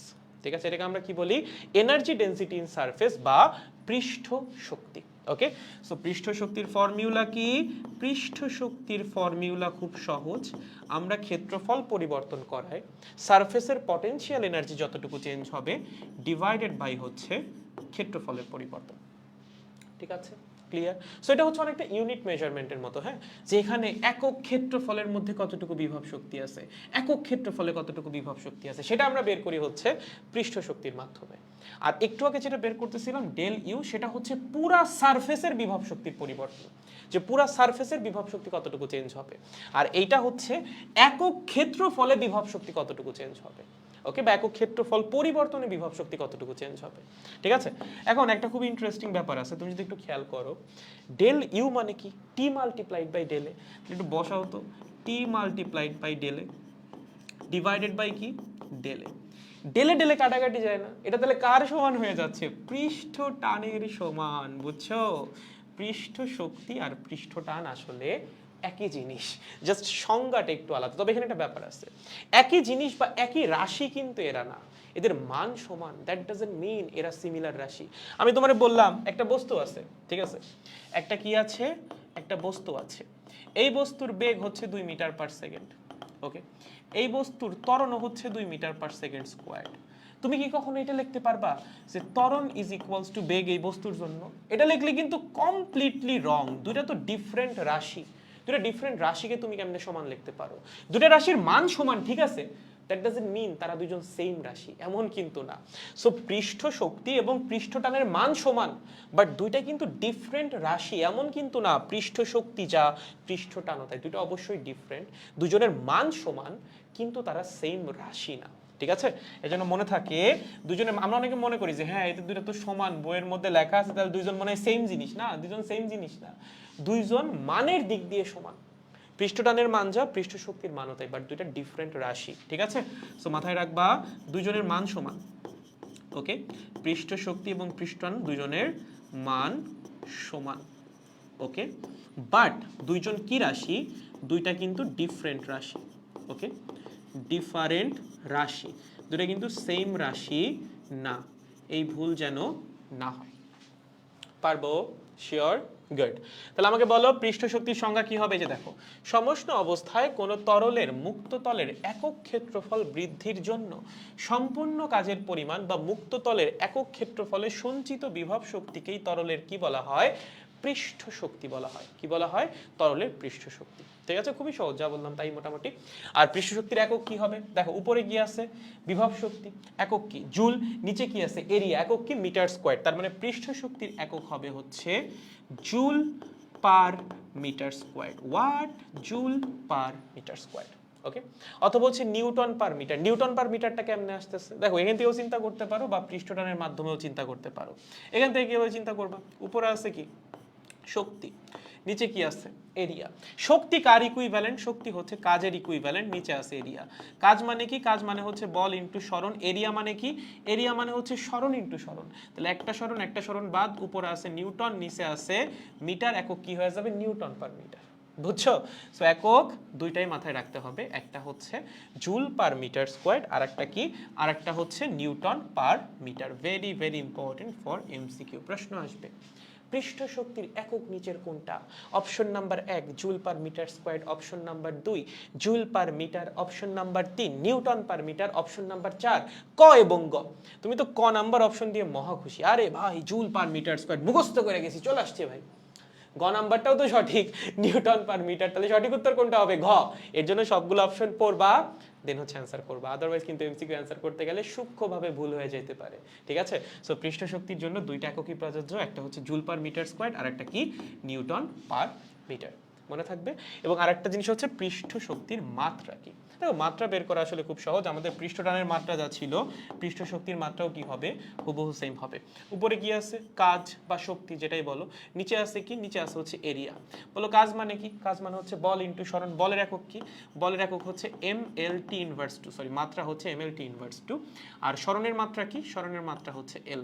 নিচে আছে এরিয়া, এরিয়ার মাত্রা কি l ইনটু l। তাহলে l বাদ l বাদ থাকবে কি mt ইনভার্স 2। এইটাই হচ্ছে পৃষ্ঠ শক্তির মাত্রা। এটা mt ইনভার্স 2 হবে, l ইনভার্স 2 না রে, এটা কি হবে mt ইনভার্স 2। ঠিক আছে? পারবো? একদম সহজ না বলো তো? তাহলে এককটা একটু মনে রাখা লাগবে, মাত্রাটা একটু মনে রাখা লাগবে, সংজ্ঞাটা একটু মনে রাখা লাগবে।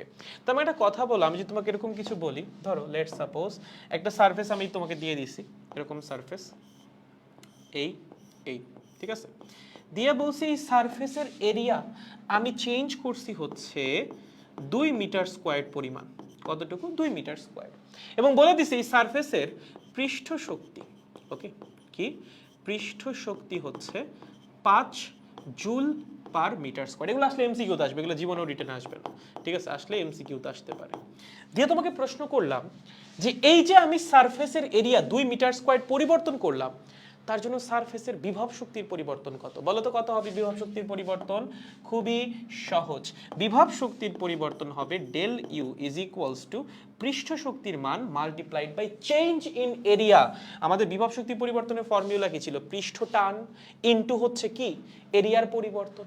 পৃষ্ঠ টান আর পৃষ্ঠ শক্তি কি একই জিনিস না? একই জিনিস। তার মানে বিভব শক্তি বা টোটাল বিভব শক্তির পরিবর্তন হবে পৃষ্ঠ শক্তি multiplied by change in area, মানে হচ্ছে 10 জুল। ঠিক আছে?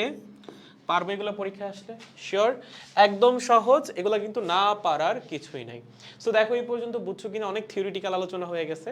যদি বুঝে থাকো আমরা হচ্ছে একটু ম্যাথ সলভ করব। ঠিক আছে? এই টপিকগুলোর উপরে যা যা শিখলাম এতক্ষণ ধরে, এগুলোর উপরে আমাদের ম্যাথ সলভ করা লাগবে। ম্যাথ খুব সহজ, ম্যাথ সলভ করতে গেলেই বুঝবা ম্যাথ আসলে খুবই সহজ। থিওরিগুলাই হচ্ছে একটু বারবার ভেঙে বোঝানো লাগে, কারণ তোমাদের বইয়ে হচ্ছে খুব বেশি সুন্দর করে লেখা নাই।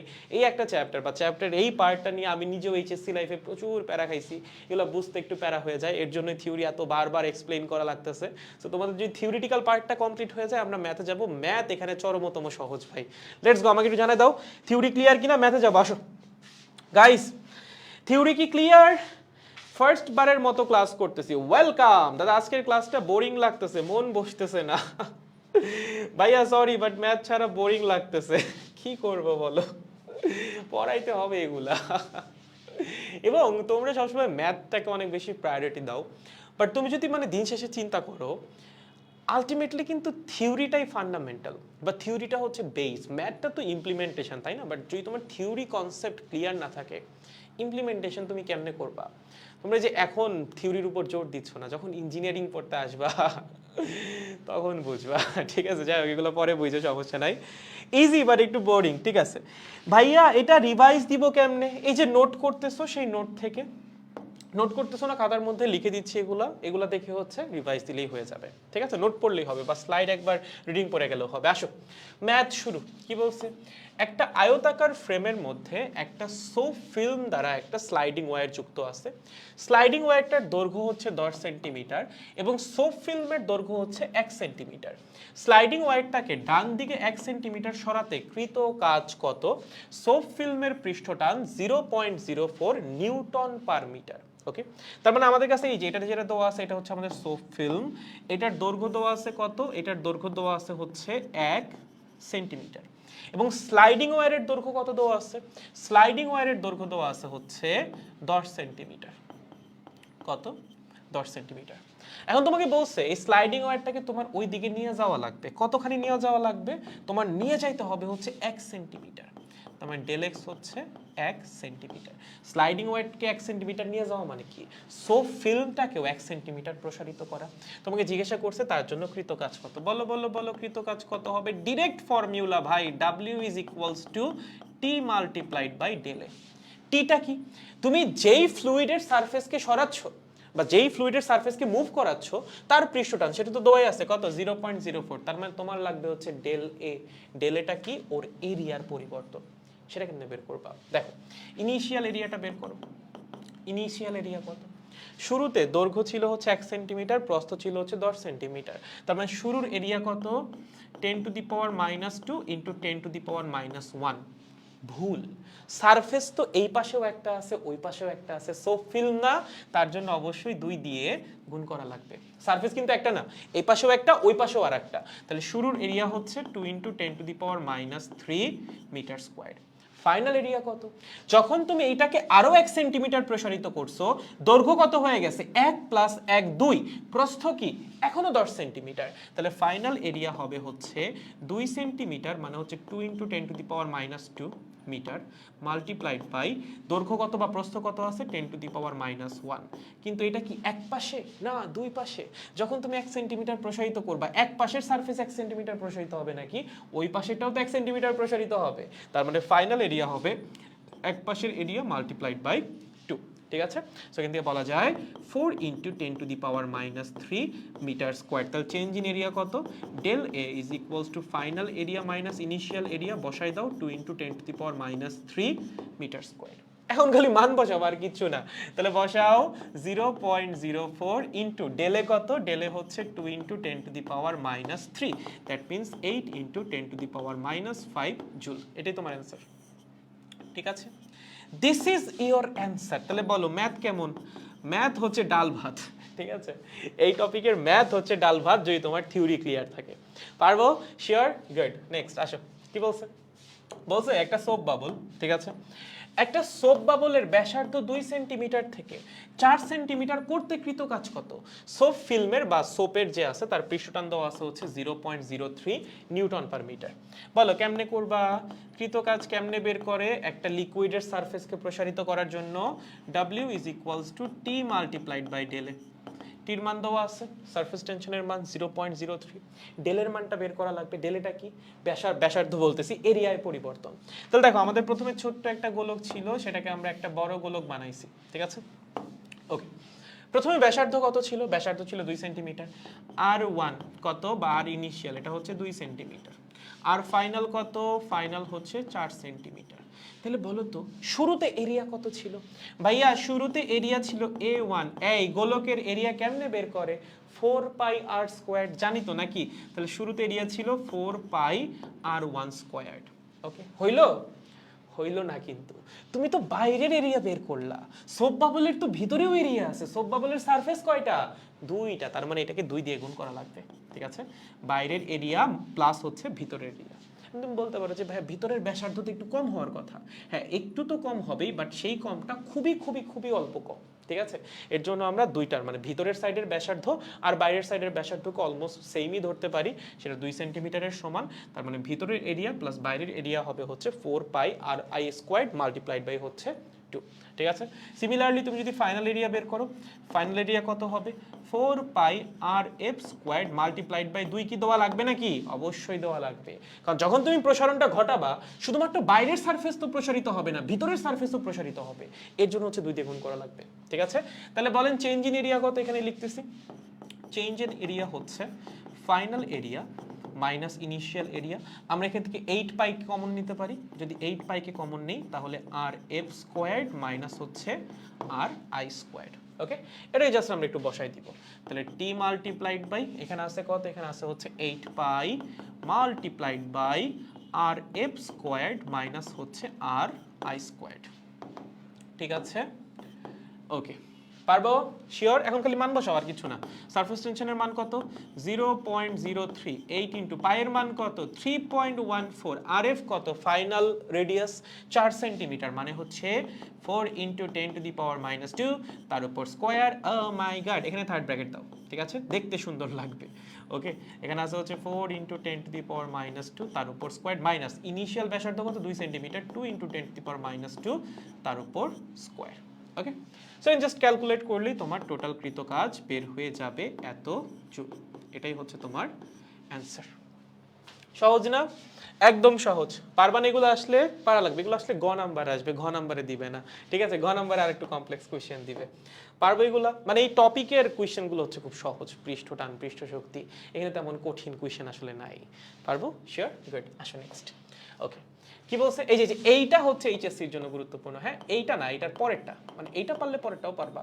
একই ম্যাথ, জাস্ট একটা হচ্ছে ওয়াটার বাবলের জন্য, একটা হচ্ছে সোপ বাবলের জন্য, কনসেপ্ট সিমিলার। ওকে, তোমাকে বলছে 2 মিটার ব্যাসার্ধের একটা পানির ফোঁটাকে ভেঙে একই আকারে 10⁶ সংখ্যক ফোঁটায় ভাগ করা হলো।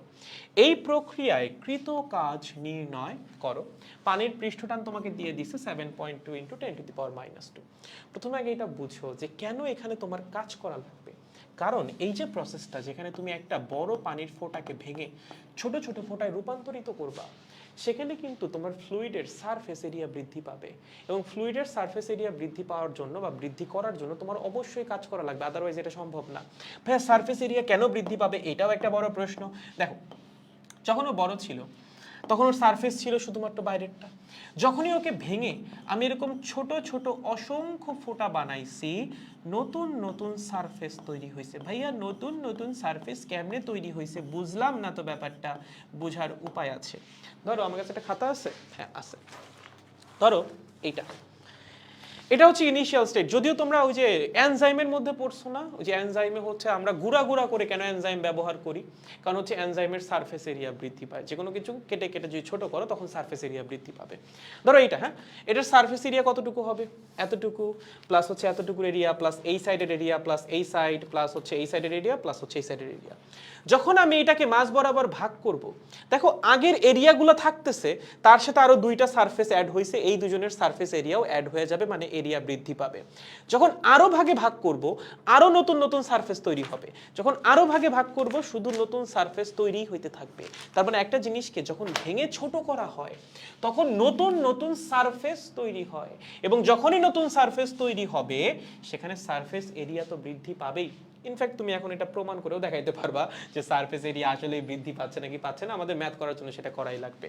আপাতত জেনে রাখো, একটা জিনিসকে ভেঙে যখন আমরা ছোট করি তখন নতুন নতুন সারফেস বাইরের পরিবেশে এক্সপোজড হয়, এবং আলটিমেটলি তার সারফেস এরিয়া কি পায়? বৃদ্ধি পায়। ঠিক আছে, সো এটা হচ্ছে ইনিশিয়াল স্টেট, যখন আমার পানির ফোঁটাটা বড় ছিল। পরবর্তীতে তাকে আমি 10⁶ সংখ্যক ফোঁটায় ভাগ করছি, এবং ভাগ করার ফলে সারফেস এরিয়াটা বৃদ্ধি পাইছে। সারফেস এরিয়া কতটুকু বৃদ্ধি পাইছে বা কিভাবে বৃদ্ধি পাইছে সেটা কেমনে বের করতে পারি? দেখো, তুমি যখন এটাকে ভেঙে ছোট ছোট ভাগে ভাগ করবা, একটা জিনিস চেঞ্জ হবে না। কি চেঞ্জ হবে না বলো তো? ভলিউম চেঞ্জ হবে না। কেন ভলিউম চেঞ্জ হবে না? কারণ কোথাও কি এরকম বলা আছে যে পানির ভর চেঞ্জ হয়ে যাচ্ছে? না। এখানে যদি ভর 1 কেজি হয়, এইটা ভেঙে যে 10⁶ সংখ্যক ফোঁটা তুমি বানাইছো, তাদের ভর যোগ করলেও 1 কেজি হবে। এখানে পানির ঘনত্ব যদি 1000 কেজি পার মিটার কিউব হয়, এই প্রত্যেকটা ছোট ছোট পানির ফোঁটার ঘনত্ব 10⁻³ কেজি পার মিটার কিউবে। তার মানে বড় ফোঁটা থেকে ছোট ফোঁটা বানানোর জন্য ভরে কোনো পরিবর্তন আসতেছে না, টোটাল ভর সেম থাকতেছে, ঘনত্বও সেম থাকতেছে। ভর আর ঘনত্ব যদি সেম থাকে, আয়তন সেম থাকবে না? অবশ্যই সেম থাকবে। দ্যাট মিনস ইনিশিয়াল অবস্থায় আয়তন যা ছিল, ছোট ছোট ভাগে ভাগ করার পরে টোটাল আয়তন সেমই থাকবে, আয়তনে কোনো পরিবর্তন আসবে না। সো আমরা বলতে পারি ইনিশিয়াল আয়তন যা, ফাইনাল আয়তনও হবে তাই। ইনিশিয়াল আয়তন কত হবে? আমি ধরলাম ইনিশিয়ালি ব্যাসার্ধ ছিল RI, পরবর্তীতে যখন আমি ছোট ছোট ফোঁটায় ভাগ করছি তখন প্রত্যেকটা ফোঁটার ব্যাসার্ধ হয়ে গেছে RF। তাহলে ইনিশিয়ালি আয়তন ছিল 4/3 পাই RI³, গোলকের আয়তন যেমনে বের করি আমরা। ফাইনাল আয়তন কত? ফাইনাল আয়তন হচ্ছে 4/3 পাই RF³। বাট ফাইনালি তো ফোঁটা একটা না, ফোঁটা কতগুলা? ফোঁটা হচ্ছে 10⁶ সংখ্যক। তাহলে ফাইনালি টোটাল আয়তন কত হবে? একটা ছোট ফোঁটার আয়তন মাল্টিপ্লাইড বাই ফোঁটার সংখ্যা 10⁶। ওকে, সো এটা হচ্ছে ইনিশিয়াল ভলিউম এই পানির ফোঁটার, আর এইটা হচ্ছে ছোট ছোট ভাগে ভাগ করার পরে এই পুরো সিস্টেমের টোটাল ভলিউম। ওকে গুড, তাহলে দেখো দুই পাশ থেকে 4/3 পাই, 4/3 পাই বাদ দিয়ে দাও, তাহলে আর আই কিউব হবে আর এফ কিউব মাল্টিপ্লাইড বাই 10⁶। তাহলে আমরা বলতে পারি আর আই হবে হচ্ছে আর এফ মাল্টিপ্লাইড বাই 100। তাহলে ফাইনাল রেডিয়াস কত হবে? Initial radius divided by 100। Initial radius কত ছিল? 2 মিটার, বলে দিছে 2 ডিভাইডেড বাই 100 মানে হচ্ছে 0.02 মিটার। এখান থেকে আমরা কি বের করলাম? এখান থেকে আমরা বের করলাম হচ্ছে পানির ফোঁটাটাকে ভাঙার পর যে ছোট ছোট ফোঁটাগুলো তৈরি হবে তাদের ব্যাসার্ধ কত হবে প্রত্যেকের। তার মানে শুরুতে এই পানির ফোঁটার ব্যাসার্ধ ছিল 2 মিটার, তাকে ছোট ভাগে ভাগ করার পরে প্রত্যেকটা ফোঁটার ব্যাসার্ধ হয়ে গেছে 2 সেন্টিমিটার বা 0.02 মিটার। ওকে, এখন এই যে ব্যাসার্ধে একটা পরিবর্তন আসলো, তার জন্য কি ক্ষেত্রফলেও পরিবর্তন আসবে? The answer is yes. তুমি বের করে দেখো, ফাইনাল এরিয়া অবশ্যই বেশি আসবে। ধরো আমরা বের করব change in area. Change in area মানে কি? Total final area minus total initial area. Total final area কত হবে? এক একটা পানির ফোঁটার এরিয়া কত এখানে ফাইনাল অবস্থায়? 4 পাই আর এফ স্কোয়ার্ড, রাইট? এটা হচ্ছে এক একটা ফোঁটার এরিয়া। এরকম ফোঁটা আছে কয়টা? 10⁶টা। তার মানে টোটাল এরিয়া ফাইনালি হচ্ছে এত। এটা হচ্ছে total final area. Initial area কত? ইনিশিয়াল এরিয়া হচ্ছে 4 পাই আর আই স্কোয়ার। এটা হচ্ছে শুরুতে পানির ফোঁটার এরিয়া। তাহলে এখান থেকে যদি আমরা 4 পাইটা কমন নিই, কি থাকে? থাকে হচ্ছে 10⁶ multiplied by R F squared. R F এর মান কত? 2 × 10⁻², তার উপর স্কোয়ার। ঠিক আছে, মাইনাস হচ্ছে আর আই স্কোয়ার্ড। আর আই এর মান কত? 2 স্কোয়ার। তুমি যদি হাতে হাতেও ক্যালকুলেশন করো, এখানে আসবে 4 পাই, এখানে আসবে কত বল? এখানে আসবে 4 × 10⁻⁴, মানে হচ্ছে 4 × 100 মাইনাস হচ্ছে 4, তার মানে 4 পাই × 396। এইটা হচ্ছে এরিয়ার পরিবর্তন। তুমি কি করছো? ফাইনাল এরিয়া থেকে ইনিশিয়াল এরিয়াকে বিয়োগ করছো এবং সেটা আসছে একটা পজিটিভ সংখ্যা। তার মানে অবশ্যই ফাইনাল এরিয়ার মান ইনিশিয়াল এরিয়ার চেয়ে বেশি। মানে এই ফোঁটাটাকে ভেঙে যখন তুমি ছোট ছোট ভাগে ভাগ করছো, এরিয়া কি হইছে? বৃদ্ধি পাইছে। Clear guys? শিওর? গুড। কতটুকু বৃদ্ধি পাইছে যদি আমরা একটু বের করি, চাইলে এখান থেকে বেরও করা সম্ভব, তোমার ইচ্ছা বের করবা নাকি। এখন তোমার বের করা লাগবে কি? আলটিমেটলি বের করা লাগবে হচ্ছে কৃতকাজ। কৃতকাজ কেমনে বের করবা? দেখো, একটা লিকুইডের সারফেস এরিয়া চেঞ্জ হয়েছে, কতটুকু চেঞ্জ হয়েছে? এতটুকু চেঞ্জ হয়েছে। তার জন্য কৃতকাজ কেমনে বের করে? পৃষ্ঠটান মাল্টিপ্লাইড বাই এরিয়ার পরিবর্তন। তাহলে কৃতকাজ কত হবে? টি মাল্টিপ্লাইড বাই ডেল এ। পৃষ্ঠটান দেওয়া আছে না পানির? দেওয়া আছে 7.2 × 10⁻²। এরিয়ার পরিবর্তন কতটুকু? এই যে এতটুকু, 4 পাই মাল্টিপ্লাইড বাই 396। ওকে, এইটাই হবে হচ্ছে কৃতকাজ। ভাইয়া, এখানে যখন আমরা এরিয়ার পরিবর্তন বের করলাম, এখানে দুইটা সারফেস কেন চিন্তা করলাম না? কেন? কারণ এটা তো সোপ বাবল না, এটা কি ছিল? এইটা ছিল হচ্ছে একটা ওয়াটার ড্রপ বা পানির ফোঁটা। পানির ফোঁটার সারফেস কয়টা? একটা। ওর কিন্তু ভিতরের সারফেস নাই, শুধুমাত্র বাইরের সারফেস। এর জন্য আমরা একটা সারফেস নিয়ে ডিল করছি, 2 দিয়ে আর গুণ করি নাই। বুঝছেন? সো যদি পানি নিয়ে প্রশ্ন আসে, সারফেস কাউন্ট হবে একটা, বাট সেম কোয়েশ্চেনটা যদি সোপ বাবল নিয়ে আসতো, সেক্ষেত্রে কিন্তু সারফেস 2টা কনসিডার করা লাগতো। ওকে, তাহলে কাজ খুব সহজ। আমরা প্রথমেই দেখে নিব যে এটাকে ভেঙে ছোট ছোট ফোঁটায় ভাগ করার জন্য আমার নতুন ফোঁটার ব্যাসার্ধ কত হচ্ছে, কারণ এটা ছাড়া তো আমরা ক্ষেত্রফলের পরিবর্তন বের করতে পারবো না। ওকে, সো আমরা প্রথমে বের করব হচ্ছে ফাইনাল অবস্থায় বা ভেঙে ফেলার পর এক একটা ছোট ফোঁটার ব্যাসার্ধ কত বের করলাম। দেন আমরা দেখব এই বড় অবস্থা থেকে ছোট অবস্থায় যাওয়ার জন্য ক্ষেত্রফলের পরিবর্তন কত, সেটাকে আমরা বের করব। ফাইনাল ক্ষেত্রফল মাইনাস ইনিশিয়াল ক্ষেত্রফল, এখান থেকে আমরা ক্ষেত্রফলের পরিবর্তন পেয়ে যাব। কৃতকাজ is equals to surface tension multiplied by ক্ষেত্রফলের পরিবর্তন বা চেঞ্জ ইন এরিয়া, সেখান থেকে আমরা কৃতকাজ পেয়ে যাব। তার মানে এই প্রক্রিয়া, এই বড় ফোঁটা ভেঙে ছোট ছোট ফোঁটা তৈরির যে প্রক্রিয়া, সেই প্রক্রিয়া কৃতকাজ হচ্ছে এত। এটা হচ্ছে আমাদের অ্যান্সার। Clear guys? একদম সহজ। পারবা না বলো তো? পারবা। পরীক্ষায় আসবে হচ্ছে পরের ম্যাথটা। এইটা হচ্ছে আসবে পরীক্ষায় same math but soap bubble দিয়ে। ঠিক আছে? কারণ পোলাপান এই ভুলটা করে, হর হামেশা করে ভাই, যেখানে 2 দিয়ে আর গুণটা করে না। যদি এখানে ওয়াটার বাবল না বলে বা ওয়াটার ড্রপ না বলে সোপ বাবল বলে, খালি এখানে 2 দিয়ে গুণ হবে, বাকি সব সেম। তাহলে আমাকে বলেন তো এই ম্যাথে আমরা কি করব?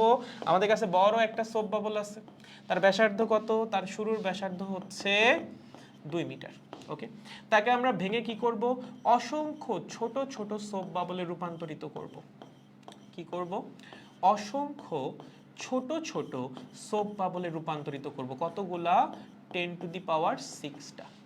যখন এই বড় বাবলটাকে ভেঙে আমরা ছোট ছোট সোপ বাবলে রূপান্তরিত করব, অবশ্যই তাদের ব্যাসার্ধ কি হবে, কমে যাবে। প্রশ্ন হচ্ছে ব্যাসার্ধ কমে কত হবে? ছোট বাবলে রূপান্তরিত করছে, ব্যাসার্ধ কমছে, সেই ব্যাসার্ধ কমে কত হবে সেটা কেমনে বের করব বলেন? শুরুতে এবং শেষে কি সেম থাকবে?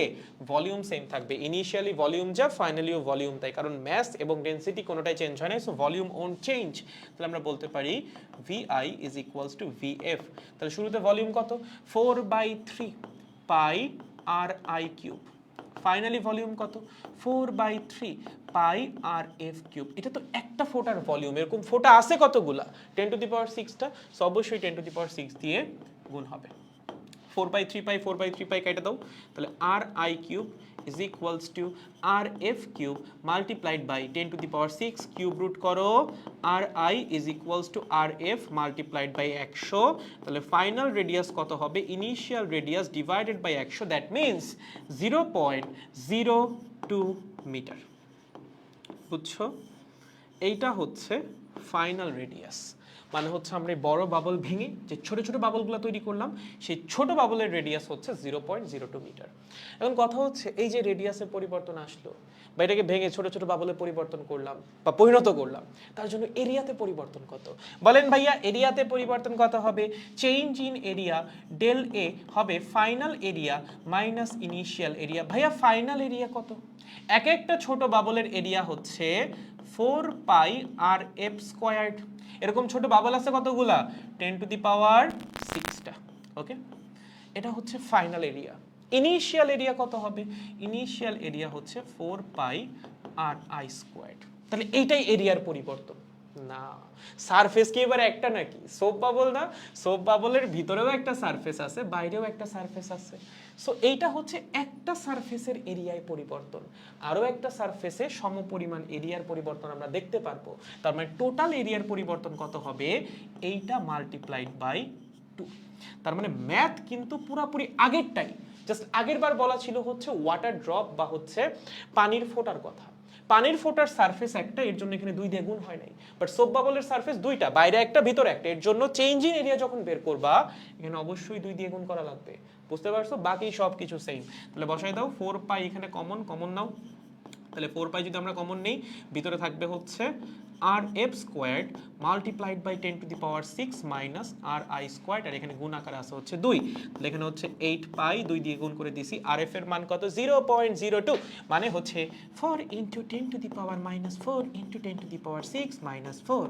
ওকে, যদি এখানে ক্যালকুলেট করো তাহলে আসবে হচ্ছে 8 পাই ইন্টু 400 মাইনাস হচ্ছে 4, মানে হচ্ছে 396। এইটা হচ্ছে এবারে চেঞ্জ ইন এরিয়া, সব সেম, খালি এখানে 2 দিয়ে একটা গুণ হবে। কেন? কারণ সারফেস দুইটা সোপ বাবলের জন্য। তাহলে বলেন কৃত কাজ কত হবে? এই কৃত কাজ কেমনে বের করবা? লিকুইডের সারফেসের এরিয়ার পরিবর্তন পাওয়া গেছো, কৃত কাজ কেমনে বের করবা? Surface tension multiplied by change in area. Surface tension কত সোপ বাবলের? 0.03।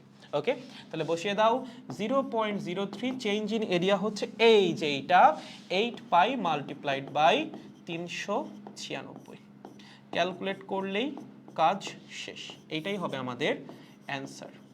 পরীক্ষায় যদি এখান থেকে প্রশ্ন আসে, আশা করি এটাই আসবে। খুবই খুবই গুরুত্বপূর্ণ। দেখো আসলে পারবা কিনা। দেখো তো এখানে আমাদের ম্যাথের সমাপ্তি। আপনাদের কাছে ক্লিয়ার কিনা আমাকে একটু জানাবেন।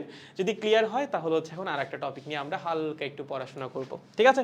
দেখো ক্লিয়ার কিনা গাইস। ও মাই গড, বাচ্চারা সবাই কি বুঝছো কিনা এই পর্যন্ত? কারো কোনো কনফিউশন আছে? দেখেন এই যে 4টা ম্যাথ আমরা করে ফেললাম, এইগুলা নিয়ে কারো কোনো রকম কনফিউশন আছে কিনা? যদি কনফিউশন না থাকে তাহলে হচ্ছে আমরা হালকা একটু সামনে আগাবো। ঠিক আছে? দেখো সবাই বুঝছো কিনা, বুঝলেই কিন্তু সামনের দিকে আমরা এখন দৌড় দিব। হ্যাঁ, সময় অনেক কম আছে। ক্লিয়ার ভাইয়া? ওকে, ঠিক আছে, খুব সহজ কিন্তু। হ্যাঁ, এগুলো মোটেও কঠিন না। পারবো তাইলে? শিওর? সামনে আগাচ্ছি, পরের কনসেপ্টে যাচ্ছি। ওকে, আসো। এইখান থেকে হচ্ছে আমি যেই বছর, আচ্ছা আগে বলি তোমাদের বইয়ের মধ্যে নাই। হ্যাঁ, এই জিনিস তোমার বইয়ের মধ্যে নাই, এইচএসসির জন্য এটা লাগবে না। আগে বলে দিচ্ছি ভাই, এইচএসসির জন্য এটা লাগবে না। তাহলে ভাইয়া এটা কেন পড়াচ্ছেন? এটা কি অ্যাডমিশনে আসবে তার কোনো গ্যারান্টি আছে? গ্যারান্টি হচ্ছে আমি। আমি যেই বছর বুয়েট ভর্তি পরীক্ষা দিয়েছিলাম ওই বছর বুয়েটে এখান থেকে প্রশ্ন আসছিল, ঠিক আছে? So I am the guarantee এখান থেকে প্রশ্ন আসতে পারে, কারণ আমি যে বছর পরীক্ষা দিয়েছি ওই বছরই বুয়েটে এক্সেস প্রেসার থেকে প্রশ্ন আসছে। প্রশ্ন হচ্ছে এক্সেস প্রেসার জিনিসটা কি? দেখো খুবই সহজ। ধরো তোমার কাছে এরকম একটা লিকুইডের ড্রপ আছে, হোক সেটা পানি, হোক সেটা সোপ বাবল, যেটাই হোক না কেন। আচ্ছা ও ধরো ওর ব্যাসার্ধ ধরো 2 মিটার, লেটস সাপোজ ওর ব্যাসার্ধ কত? 2 মিটার। ব্যাসার্ধ হচ্ছে 2 মিটার, ওকে? ওর ব্যাসার্ধ কি একা একাই চেঞ্জ হয়? 2 মিটার থেকে একটু পর একা একাই 2.1 মিটার হয় না। একটু পর কি একাই কমে যায় 1.8 মিটার হয়? এরকম কিন্তু না। তুমি যদি 2 মিটার ব্যাসার্ধের একটা গোলক নাও, সেটা যে লিকুইডের গোলকই হোক না কেন বা একটা সোপ বাবল হোক না কেন, সে নর্মালি 2 মিটার ব্যাসার্ধই মেনটেন করে। তার মানে অবশ্যই সে একটা ইকুইলিব্রিয়ামে আছে। ইকুইলিব্রিয়ামে না থাকলে তো এই জিনিস সম্ভব না, তাই না? সে যেই স্ট্রাকচারে আছে সেই স্ট্রাকচার মেনটেন করতেছে মানেই হচ্ছে সে কিসে আছে? একটা ইকুইলিব্রিয়ামে আছে। এখন এখানে কি কি ফোর্স কাজ করতেছে তুমি যদি একটু চিন্তা করো। ধরো তোমার কাছে একটা ওয়াটার বাবল আছে বা হচ্ছে একটা পানির ফোঁটা আছে, তার থেকে প্রেসার আছে না, অ্যাটমসফেরিক প্রেসার, চারপাশে বাতাস আছে, বাতাস চারপাশ থেকে প্রেসার দিবে, তার মানে বাইরে থেকে একটা প্রেসার আছে, ওকে? এটা হচ্ছে এক্সটার্নাল প্রেসার। এটা কি? এক্সটার্নাল প্রেসার, ওকে? এটা হচ্ছে আমাদের এক্সটার্নাল প্রেসার। এক্সটার্নাল এগুলো এইচএসসির জন্য লাগবে না, আগেই বলে দিচ্ছি। সো কারো ইঞ্জিনিয়ারিং টার্গেট না হইলে, এটা শুধুমাত্র ইঞ্জিনিয়ারিং অ্যাডমিশনের জন্য, কারো ইঞ্জিনিয়ারিং টার্গেট না হলে এটাকে স্কিপ করতে পারো, কোনো সমস্যা নেই। বাট ইঞ্জিনিয়ারিং টার্গেট হলে স্কিপ করা যাবে না, কিন্তু এটা কিন্তু অলরেডি একবার আসছে বুয়েটে। সো এখান থেকে বাইরে থেকে আসে হচ্ছে এক্সটার্নাল প্রেসার। ধরো এটা পানি দিয়ে তৈরি, ভিতরে লিকুইড আছে, লিকুইডের একটা প্রেসার আছে না? অবশ্যই আছে। লিকুইডের প্রেসার কোন দিকে? লিকুইডের প্রেসার হচ্ছে বাইরের দিকে, এক্সটার্নাল প্রেসার হচ্ছে ভিতরের দিকে। তাহলে ভিতর থেকে লিকুইড কি করবে? বাইরের দিকে প্রেসার দিবে, ঠিক আছে? বাইরের দিকে প্রেসার দিবে, বাইরের দিকে প্রেসার দিবে, বাইরের দিকে প্রেসার দিবে, বাইরের দিকে প্রেসার দিবে, বাইরের দিকে প্রেসার দিবে, বাইরের দিকে প্রেসার দিবে, ওকে? এটা হচ্ছে ইন্টারনাল প্রেসার। এটা কে দিচ্ছে? এটা দিচ্ছে লিকুইড। এটা কে দিচ্ছে? এটা দিচ্ছে অ্যাটমসফিয়ার। সিস্টেম কেমনে আছে? সিস্টেম আছে ইকুইলিব্রিয়ামে। যদি সিস্টেম ইকুইলিব্রিয়ামে না থাকতো, সে যেই শেপে আছে সেই শেপে সে থাকতে পারতো না, ওকে? তার মানে অবশ্যই আমাদের সিস্টেম কিভাবে আছে? সিস্টেম আছে ইকুইলিব্রিয়ামে। সিস্টেম আছে ইকুইলিব্রিয়ামে, ওকে? বলো তো সিস্টেম কখন ইকুইলিব্রিয়ামে থাকবে? যখন বাইরে থেকে আসা প্রেসার এবং ভিতর থেকে আসা প্রেসার সমান হবে। ধরো তোমার কাছে কিছু একটা আছে যার ভিতর থেকে প্রেসার বেশি, বাইরে থেকে প্রেসার কম, তখন সেটা কি করবে? সেটা প্রসারিত হবে।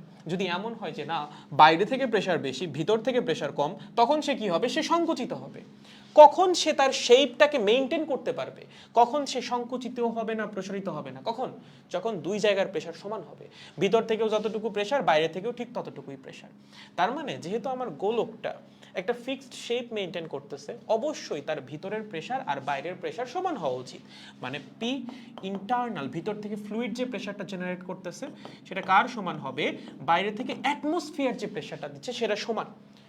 বাট আনফরচুনেটলি এটা সমান হয় না। কি বলেন ভাইয়া, এটা সমান হয় না? না, ভিতরের প্রেসারের মান হয় বেশি, ঠিক আছে? তুমি যখনই একটা এরকম গোলক নিয়ে কাজ করতে যাবা, দেখবা ইন্টারনাল প্রেসারের মান হবে এক্সটার্নাল প্রেসারের চেয়ে বেশি।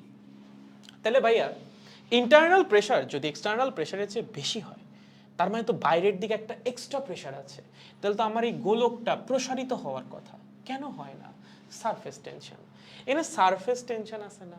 এটা কি ফ্লুইডের গোলক না? তুমি একটা পানি দিয়ে গোলক বানাইছো বা তেল দিয়ে গোলক বানাইছো, যে কোনো একটা লিকুইড দিয়ে তুমি গোলকটা বানাইছো। যখনই তুমি লিকুইড দিয়ে গোলকটা বানাবা, তার সারফেসের মধ্যে কি আছে? সারফেস টেনশন আছে। সারফেস টেনশন কি চায়? এই গোলকের পৃষ্ঠ ক্ষেত্রফল বা পৃষ্ঠতলের ক্ষেত্রফলকে কমায় ফেলতে। পৃষ্ঠতলের ক্ষেত্রফলকে কমায় ফেলা মানে কি? ধরো একটা গোলক আছে এই, তার পৃষ্ঠতলের ক্ষেত্রফলকে কমাবা, কমায় তুমি এতটুকু বানাবা। তার মানে কি? তুমি গোলকের সংকোচন ঘটাচ্ছ। একটা জিনিস চাচ্ছে গোলকের সংকোচন ঘটাইতে, তাহলে তার জন্য তৈরি হওয়া প্রেসার কি বাইরের দিকে হবে নাকি ভিতরের দিকে হবে? বল। তুমি বললা যে আমি এমন একটা প্রেসার এখানে দিছি যেন গোলকের সংকোচন ঘটে, তাহলে তুমি কি বাইরের দিকে প্রেসার দিছো নাকি ভিতরের দিকে প্রেসার দিছো? অবশ্যই ভিতরের দিকে প্রেসার দিছো। তুমি গোলকের সংকোচন ঘটাতে চাচ্ছ মানেই কি ভিতরের দিকে প্রেসার দিচ্ছ, ঠিক আছে? তার মানে পৃষ্ঠটানের জন্য যে প্রেসারটা এখানে তৈরি হবে সেটা কোন দিকে? সেটা হচ্ছে ভিতরের দিকে। এটা হচ্ছে পৃষ্ঠটানের জন্য তৈরি হওয়া প্রেসার। তার মানে ভিতরের দিকে কিন্তু প্রেসার একটা না, প্রেসার হচ্ছে দুইটা। একটা হচ্ছে এক্সটার্নাল প্রেসার যেটা অ্যাটমসফিয়ার দিচ্ছে, আরও একটা প্রেসার এখানে ভিতরের দিকে আছে, সেটা হচ্ছে পৃষ্ঠটানের জন্য তৈরি হওয়া প্রেসার। কারণ পৃষ্ঠটান চাচ্ছে গোলকের সারফেসটাকে চাপায় আনতে, তার মানে অবশ্যই সে ভিতরের দিকে একটা প্রেসার দিচ্ছে। তাহলে এটা হচ্ছে পৃষ্ঠটানের জন্য তৈরি হওয়া প্রেসার। ওকে, সিস্টেম আমার ইকুইলিব্রিয়ামে আছে মানে হচ্ছে বাইরে থেকে আসা টোটাল প্রেসার ভিতর থেকে জেনারেট হওয়া টোটাল প্রেসারের সমান। বাইরে থেকে টোটাল প্রেসার কত? বাইরে থেকে টোটাল প্রেসার হচ্ছে পি পৃষ্ঠটান প্লাস হচ্ছে এক্সটার্নাল প্রেসার যেটা অ্যাটমসফিয়ার দিচ্ছে। ভিতর থেকে প্রেসার কত? লিকুইড প্রেসার, সেটা হচ্ছে পি ইন্টারনাল। এইটা হচ্ছে রিলেশন। ওকে, এটা কিন্তু না, ইন্টারনাল প্রেসার আর এক্সটার্নাল প্রেসার সমান না। এক্সটার্নাল প্রেসারের পাশাপাশি আরও একটা প্রেসার আছে যেটা গোলকটাকে সংকুচিত করতে চায়, সেটা হচ্ছে পৃষ্ঠটানের জন্য তৈরি হওয়া প্রেসার। ক্লিয়ার? একদম সহজ। তাহলে আমরা বলতে পারি অবশ্যই একটা গোলকের ভিতরে যে ফ্লুইড প্রেসারটা সেটা বাইরের অ্যাটমসফেরিক প্রেসারের চেয়ে সবসময় বেশি।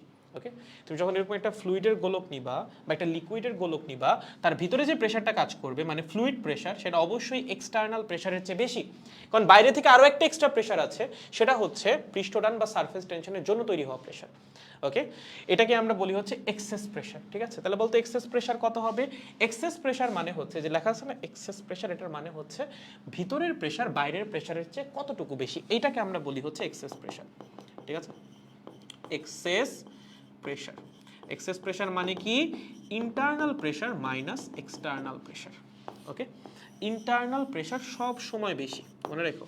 একটা ফ্লুইডের ভিতরের প্রেসার সব সময় বেশি, বাইরের প্রেসার হচ্ছে কম, মানে একটা ফ্লুইড গোলকের। ক্লিয়ার? এতটুকু বুঝছি। এখন এটার ইকুয়েশনটা আমাদের জানা লাগবে, কারণ আমি যে বছর পরীক্ষা দিয়েছিলাম ওই বছর ইকুয়েশনটাই আসছিল। ঠিক আছে, একটা সোপ বাবল দিছিল, সোপ বাবল দিয়ে প্রশ্ন করছিল একটা সোপ বাবলের ভিতরে এক্সেস প্রেসারের মান কত সেটা প্রমাণ করো। এখন এই যে প্রমাণ শিখাবো, তোমরা বলবো ভাই প্রমাণ তো লাগবে না। ওই যে আমি যে বছর পরীক্ষা দিয়েছিলাম আসছিল, একটু কোয়েশ্চেন ব্যাংকটা কইলো 2018-19 সালের বুয়েট ভর্তি পরীক্ষা কি আসছিল, একটা সোপ বাবলের ভিতরে এক্সেস প্রেসারের মান কত সেটা প্রমাণ করতে বলছিল। ঠিক আছে, আচ্ছা আমরা দুইটা কেস দেখব। একটা হচ্ছে excess pressure in a liquid drop, মানে হচ্ছে একটা ধরো পানির ফোঁটা বা একটা তেলের ফোঁটা, তার ভিতরে এক্সেস প্রেসার কত। আর একটা দেখবো হচ্ছে সোপ বাবলের ভিতরে, দুইটার জন্য দুই রকম হবে।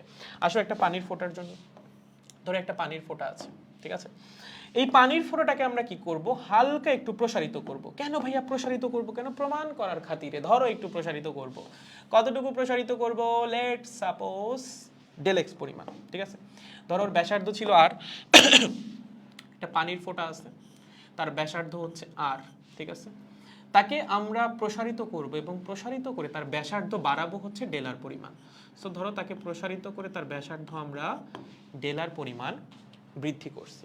ওকে, এখন আমাকে একটু বলো তো, এই যে ডেলার পরিমাণ তুমি ব্যাসার্ধটা বৃদ্ধি করবা, তার জন্য কৃতকাজ কত হবে? কৃতকাজ কেমনে বের করে? বল ইনটু সরণ, তাই না? এখানে সরণ ঘটছে কতটুকু? সরণ ঘটছে হচ্ছে ডেলার পরিমাণ।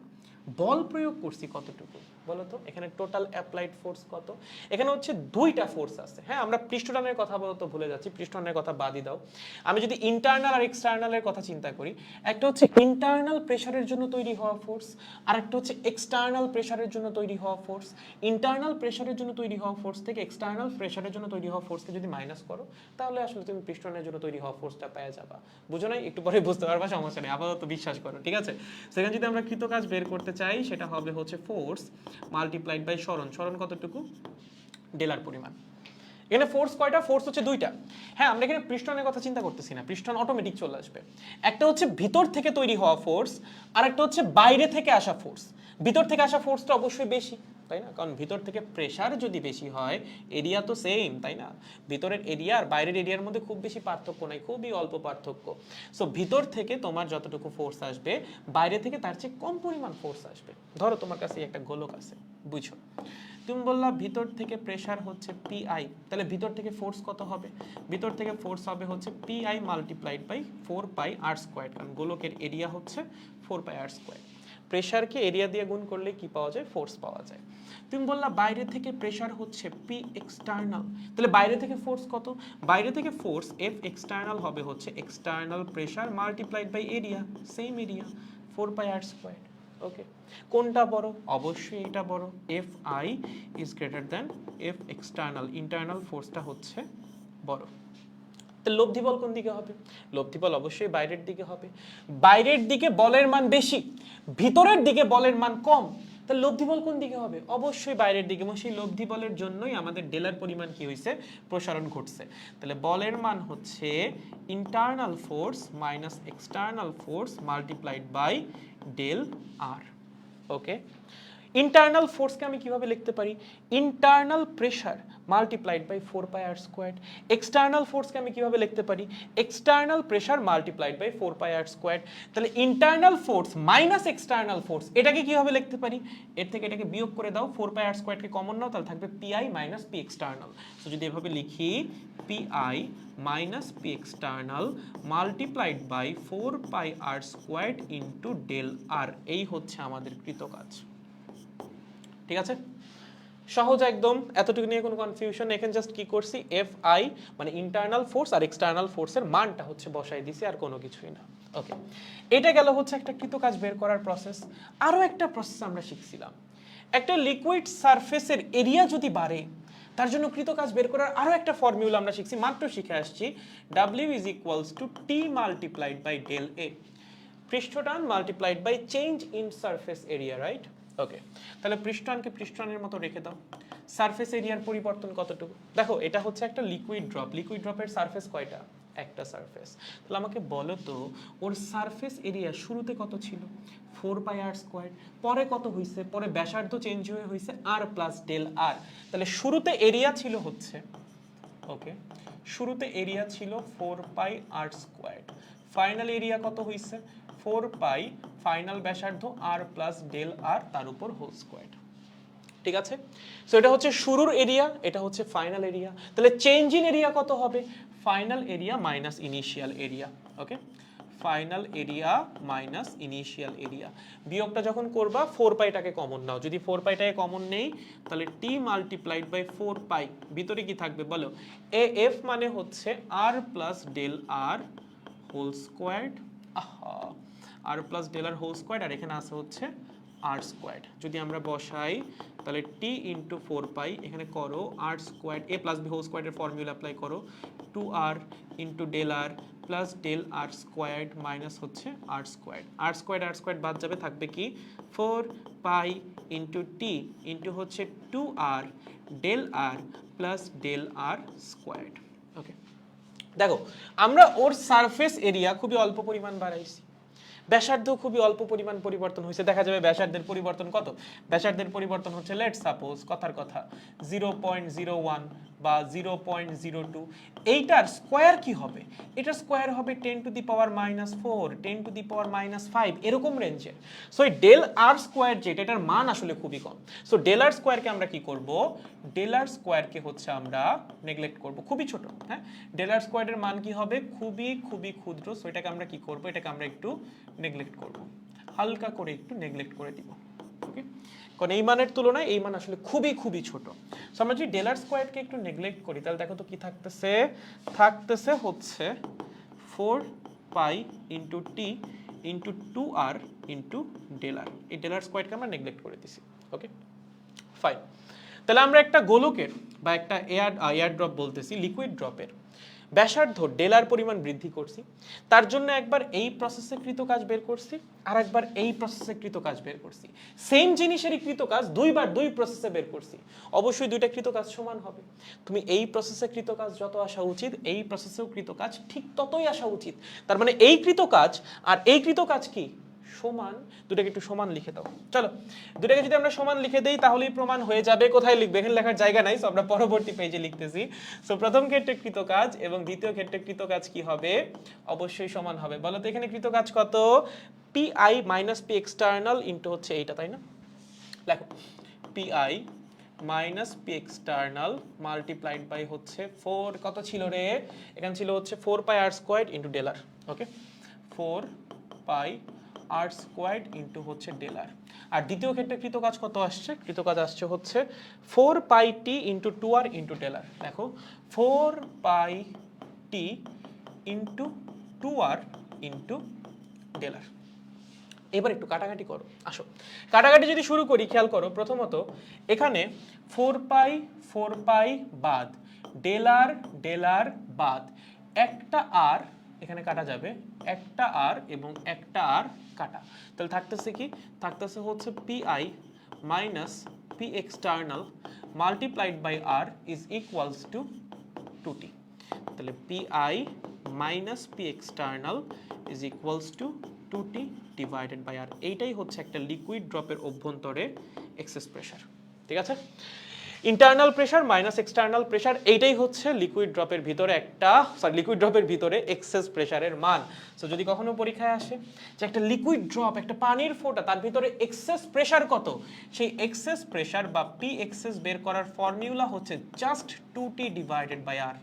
ঠিক আছে, কি 2T ডিভাইডেড বাই আর। এখানে টিটা কি, টিটা হচ্ছে পানির পৃষ্ঠটান, বা যেইটারই যেই গোলকটা হোক, পানি হোক বা অন্য কোনো লিকুইডের হোক, যেই লিকুইড তার পৃষ্ঠটান, এবং আর কি, আর হচ্ছে ওই গোলকের ব্যাসার্ধ। তাহলে আমি যদি তোমার জিজ্ঞাসা করি, আমার কাছে একটা পানির গোলক আছে, লেটস সাপোজ এই গোলকের ব্যাসার্ধ হচ্ছে 2 সেন্টিমিটার।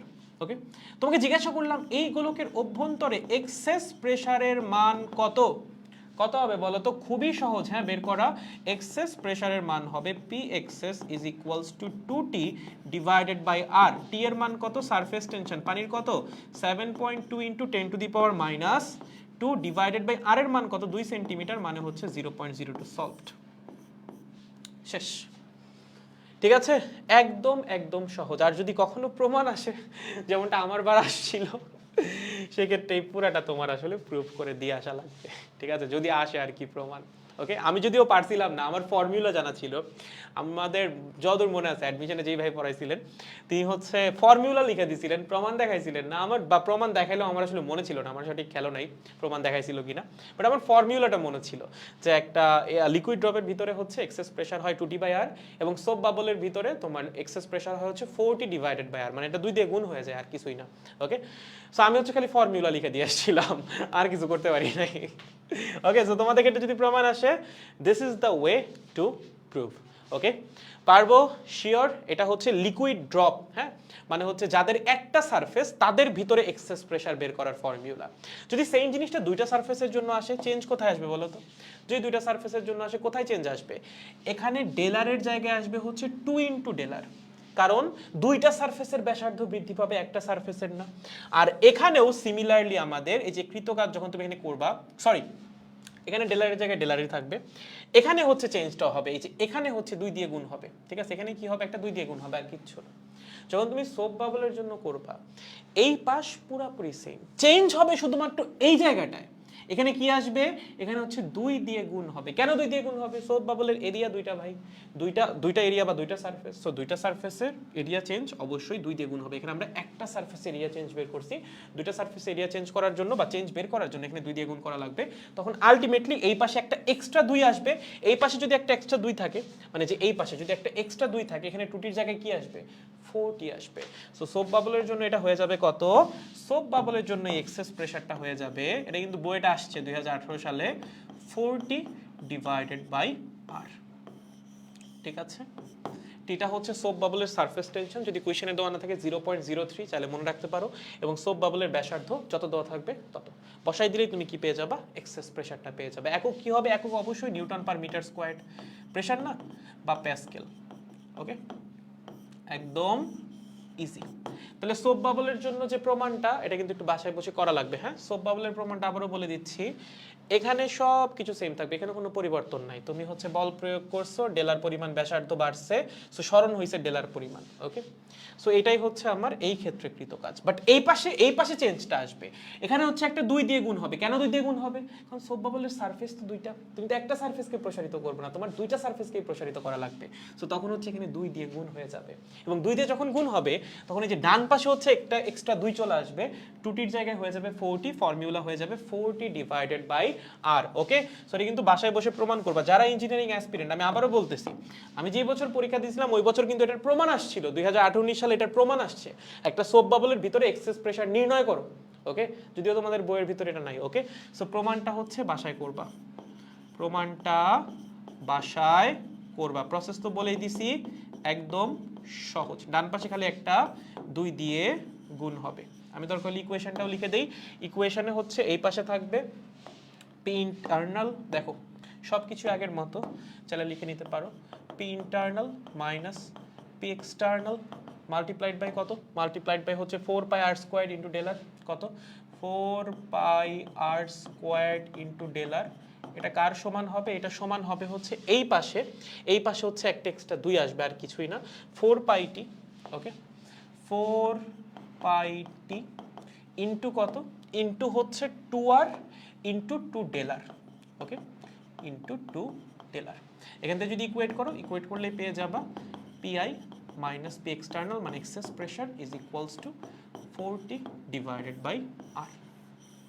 ওকে, একদম একদম সহজ।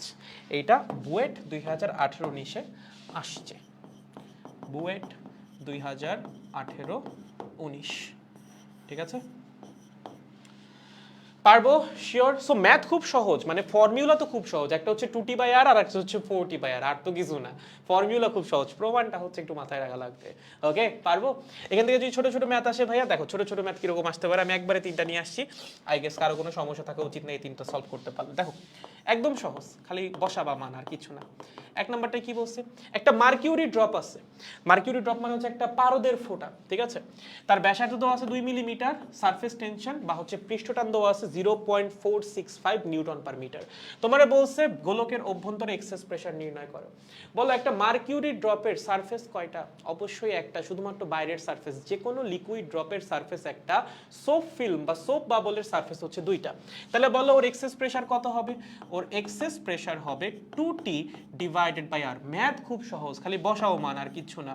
2 ইন্টু টি এর মান কত, টি হচ্ছে ওর সারফেস টেনশন 0.465 ডিভাইডেড বাই ওর ব্যাসার্ধ কত 2 মিলিমিটার, মানে হচ্ছে 2 ইন্টু 10⁻³ সলভড, আর কিছু না। এত নিউটন পার মিটার স্কোয়ার, যত আসবে তত নিউটন পার মিটার স্কোয়ার। শেষ, এতটুকুই। সেকেন্ডটা কি বলছে, একটা সোপ বাবল। ভাইয়া সোপ বাবলের জন্য কি করব, সোপ বাবল ভাইয়া এই যেখানে সোপ বাবল আছে, সোপ বাবলের জন্য কি করব বলেন। সোপ বাবলের জন্য কি হবে, এক্সেস প্রেসার 2t বাই আর হবে, না না না না না 4t বাই আর হবে, কি 4t by R. Okay, and surface tension কত সোপ বাবলের, দিয়া না দিলেও আমরা জানি 0.03, ব্যাসার্ধ কত তো আছে 4 মিলিমিটার, 4 ইন্টু 10⁻³ যত আসবে তত newton per metre square. Solved by. Math হচ্ছে এক লাইনের ম্যাথ, কনসেপ্টটা হচ্ছে বোঝার মতো, ঠিক আছে। এবং ফাইনালি 3 নাম্বার ম্যাথ, 3 নাম্বার ম্যাথে কি বলছে, একটা এয়ার বাবল আছে, কিসের মধ্যে, পানির মধ্যে, ঠিক আছে। তোমারে বলছে হচ্ছে এক্সেস প্রেসার কত, বলো এক্সেস প্রেসার কত হবে, কয়টা সারফেস, এয়ার বাবলের একটা সারফেস, শুধুমাত্র বাইরের সারফেসটা, উপরে হবে 2t ডিভাইডেড বাই আর। আচ্ছা এখানে একটা কনফিউশন আছে, সেটা হচ্ছে এখানে আমি কোয়েশ্চেনে ধরো এটা দিয়েই দিছি, সারফেস টেনশন 0.076, যদি দেওয়া না থাকে, বা ধরো এখানে 2টা সারফেস টেনশন দেওয়া আছে, একটা হচ্ছে বাতাসের, একটা হচ্ছে পানির, তুমি কার সারফেস টেনশন বসাবা, এয়ার বাবলে। এয়ার বাবলের সারফেস কিন্তু পানি দিয়ে তৈরি, ঠিক আছে, বাতাস দিয়ে তৈরি না। তুমি চিন্তা করে দেখো একটা এয়ার বাবল কিসের মধ্যে থাকে, একটা এয়ার বাবল হচ্ছে পানির মধ্যে থাকে, রাইট, পানির মধ্যে হচ্ছে একটা এয়ার বাবল থাকে। ধরো এই একটা এয়ার বাবল, ওকে, এয়ার বাবলের সারফেসটা কি দিয়ে তৈরি, এটা কিন্তু বাতাস দিয়ে তৈরি না, এয়ার বাবলের সারফেসটা অবশ্যই পানি দিয়ে তৈরি। সো এয়ার বাবলের ক্ষেত্রে সারফেস টেনশন কারটা বসাইতে হবে, পানিরটা, কারণ এয়ার বাবলের সারফেস হচ্ছে পানি। ওকে বুঝছেন, তাহলে উপরে হবে 2 ইন্টু পানির পৃষ্ঠটান, এখানে দেওয়া আছে 0.076, যেটা দেওয়া থাকবে সেটাই বসাবো, ডিভাইডেড বাই ব্যাসার্ধ, ব্যাসার্ধ কত, ব্যাসার্ধ আছে 4 মিলিমিটার, মানে হচ্ছে 4 ইন্টু 10⁻³ যত আসবে সেটাই হচ্ছে এয়ার বাবলের ভিতরে এক্সেস প্রেসার। ওকে, সো এখান থেকে ম্যাথ আসে, যেই ম্যাথে আসুক, মার্কিউরি ড্রপ দিক, সোপ বাবল দিক, এয়ার বাবল দিক, আই গেস তোমরা পারা উচিত। ক্লিয়ার গাইস, এগুলো এইচএসসি পরীক্ষার জন্য লাগবে না, অ্যাডমিশন এমসিকিউতে আসতে পারে, আর রিটেনে আসলে এগুলো রিটেনে দিবে না, এত সহজ ম্যাথ তোমাকে রিটেনে দিবে না, রিটেনের ম্যাথ আমি দেখাচ্ছি, অথবা প্রমাণ তোমাকে দিবে, ঠিক আছে। দেখেন এই পর্যন্ত ক্লিয়ার হয়েছে কিনা, আপনাদের একটা হোমওয়ার্ক দিয়ে তাহলে ছুটিতে দিব, আমাদের পড়া মোটামুটি শেষ, ঠিক আছে। দেখো বুঝছো কিনা, হ্যাঁ আমার টি শার্টটা আপনি নিছেন কেন, ভুল হয়েছে আর নিব না, চা গরম হয়ে যাচ্ছে, ছুটি দেন ভাইয়া, ঠিক আছে ওকে, এই যে এখনই ছুটিতে দিব, তুমি তোমার চা খাও, যত মন চাই চা খা তুই এখন, ঠিক আছে, তোর এখন ছুটি দিয়ে দিব, একটা হোমওয়ার্ক দিব, হোমওয়ার্কটা সলভ করতে পারলে চাটা খাইস, ঠিক আছে। হোমওয়ার্কটা এখন তুই তোমাদের মাথাটা আমি না ঘুরাইছি, আমার নামই আমি আজকে চেঞ্জ করে ফেলবো, আসো।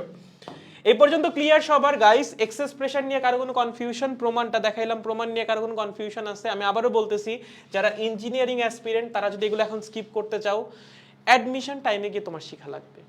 তুমি বিশ্বাস করো বা না করো, তোমার বিশ্বাস করতে চাও না তোমার আমার কথাগুলো। এগুলো প্রত্যেকটা জিনিস ইঞ্জিনিয়ারিং অ্যাডমিশনে গিয়ে তোমার শিখা লাগবে। তুমি যদি এখন নাও শিখো, তোমার পরে গিয়ে পড়াই লাগবে। So it's up to you, তুমি কি এখন শিখবা নাকি তুমি ইঞ্জিনিয়ারিং অ্যাডমিশনে যায় শিখবা। আর তুমি যদি ইঞ্জিনিয়ারিং অ্যাসপিরেন্ট না হও তাহলে এগুলো তোমার জন্য নাই, শুরুতেই তো বলে দিচ্ছি এগুলো ইঞ্জিনিয়ারিং অ্যাডমিশনের জন্য। সো ইন কেস তুমি অ্যাসপিরেন্ট না হও, স্কিপ দিস থিংস। আর তুমি যদি ইঞ্জিনিয়ারিং অ্যাসপিরেন্ট হও, দ্য চয়েস ইজ ইয়োর্স, তুমি এখন শিখবা নাকি পরে শিখবা, সম্পূর্ণ তোমার ইচ্ছা। ঠিক আছে, ক্লিয়ার সবার কাছে? বুঝছি ভাইয়া, বুঝছি ভাইয়া, আজকের মতো ছুটি দেন। হ্যাঁ ছুটি, খালি একটা হোমওয়ার্ক দিব আমি। এখন যে হোমওয়ার্কটা তোমাদের দিব এই জন্য একটু মাথা খাটাইতে হবে, ঠিক আছে? মাথা না খাটাইলে হোমওয়ার্ক করা কঠিন হয়ে যাবে। আসো, এইটা হচ্ছে হোমওয়ার্ক। হ্যাঁ ভাইয়া, এটা কি হোমওয়ার্ক? দেখো, আমাদের কাছে একটা এয়ার চেম্বার আছে। এয়ার চেম্বার মানে হচ্ছে একটা চেম্বার, তার ভিতরে বাতাস টাতাস রাখা আছে, ঠিক আছে? মানে সার্টেন অ্যামাউন্ট অফ বাতাস তো আছে। তার ভিতরে দুইটা সোপ বাবল আছে, এটা হচ্ছে সোপ বাবল এ, এটা হচ্ছে সোপ বাবল বি।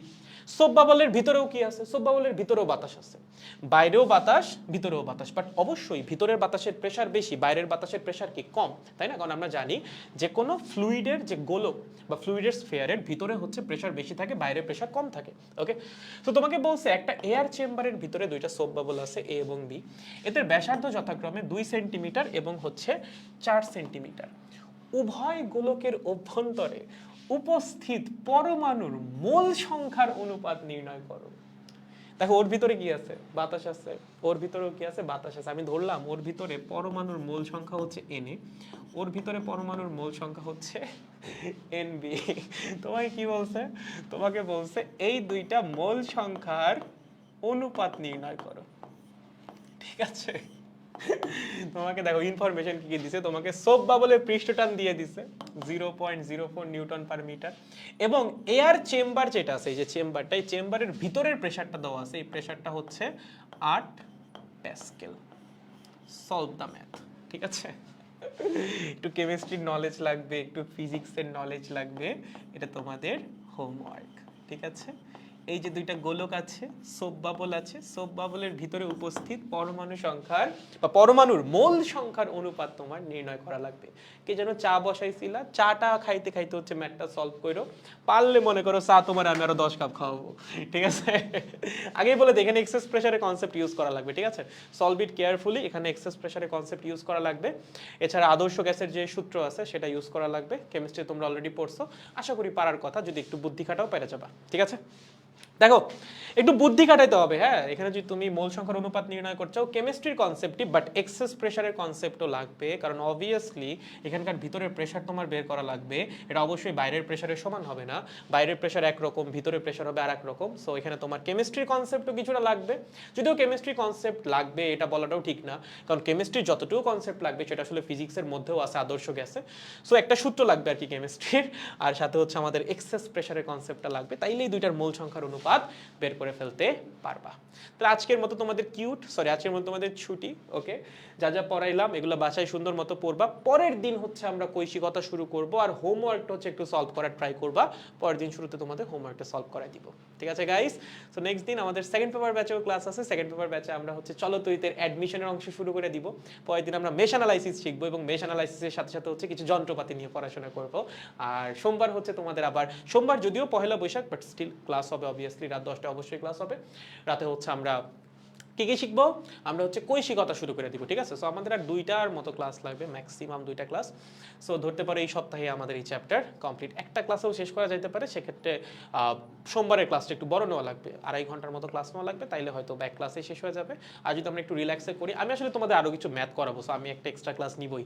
ঠিক আছে, কারণ আমি তোমাদের কিছু ম্যাথ করাবো, তোমরা পড়বা, তোমাদের ম্যাথে একটু বস বানাবো না? অবশ্যই বানাবো। ঠিক আছে, দেখবা কয়েকদিন পর এরকম একটা ম্যাথ আসছে এরকম যে ভাইয়া এখানে না একটা জার আছে, ঠিক আছে, এই জারের মধ্যে ধুলাবালি আছে। কি আছে? ধুলাবালি আছে। ওকে, আমি কি করলাম ভাইয়া, এই জারটাকে ঝাঁকাইলাম। কি করলাম? জারটা ধরে আমি ঝাঁকাইলাম ভাইয়া। তাহলে সবচেয়ে উপরে থাকা যে ধুলার কণা, ও কতক্ষণ পর নিচে এসে পৌঁছাবে? এগুলো আমরা শিখবো। ঠিক আছে, এগুলো তোমাদের করাবো আমি, তোমরা শিখতে না চাইলেও আমি করাবো, কারণ এগুলো জীবনের জন্য গুরুত্বপূর্ণ, সামনে লাগবে ভাই। তোমরা এখন আমার যা খুশি তাই বলো, আমি জানি তোমাদের কি কি দরকার, তোমাদের সামনে কি কি ম্যাথ লাগবে। তোমরা এখন না বুঝলেও একটা দিন কি আমাকে বুঝতে পারবা, সমস্যা নাই কোনো। আজকের মতো এই পর্যন্তই, দেখা হচ্ছে নেক্সট ক্লাসে। যারা সেকেন্ড পেপার ব্যাচে আসো তাদের সাথে কালকে দেখা হচ্ছে। আজকের মতো শুভ রাত্রি, গুড বাই।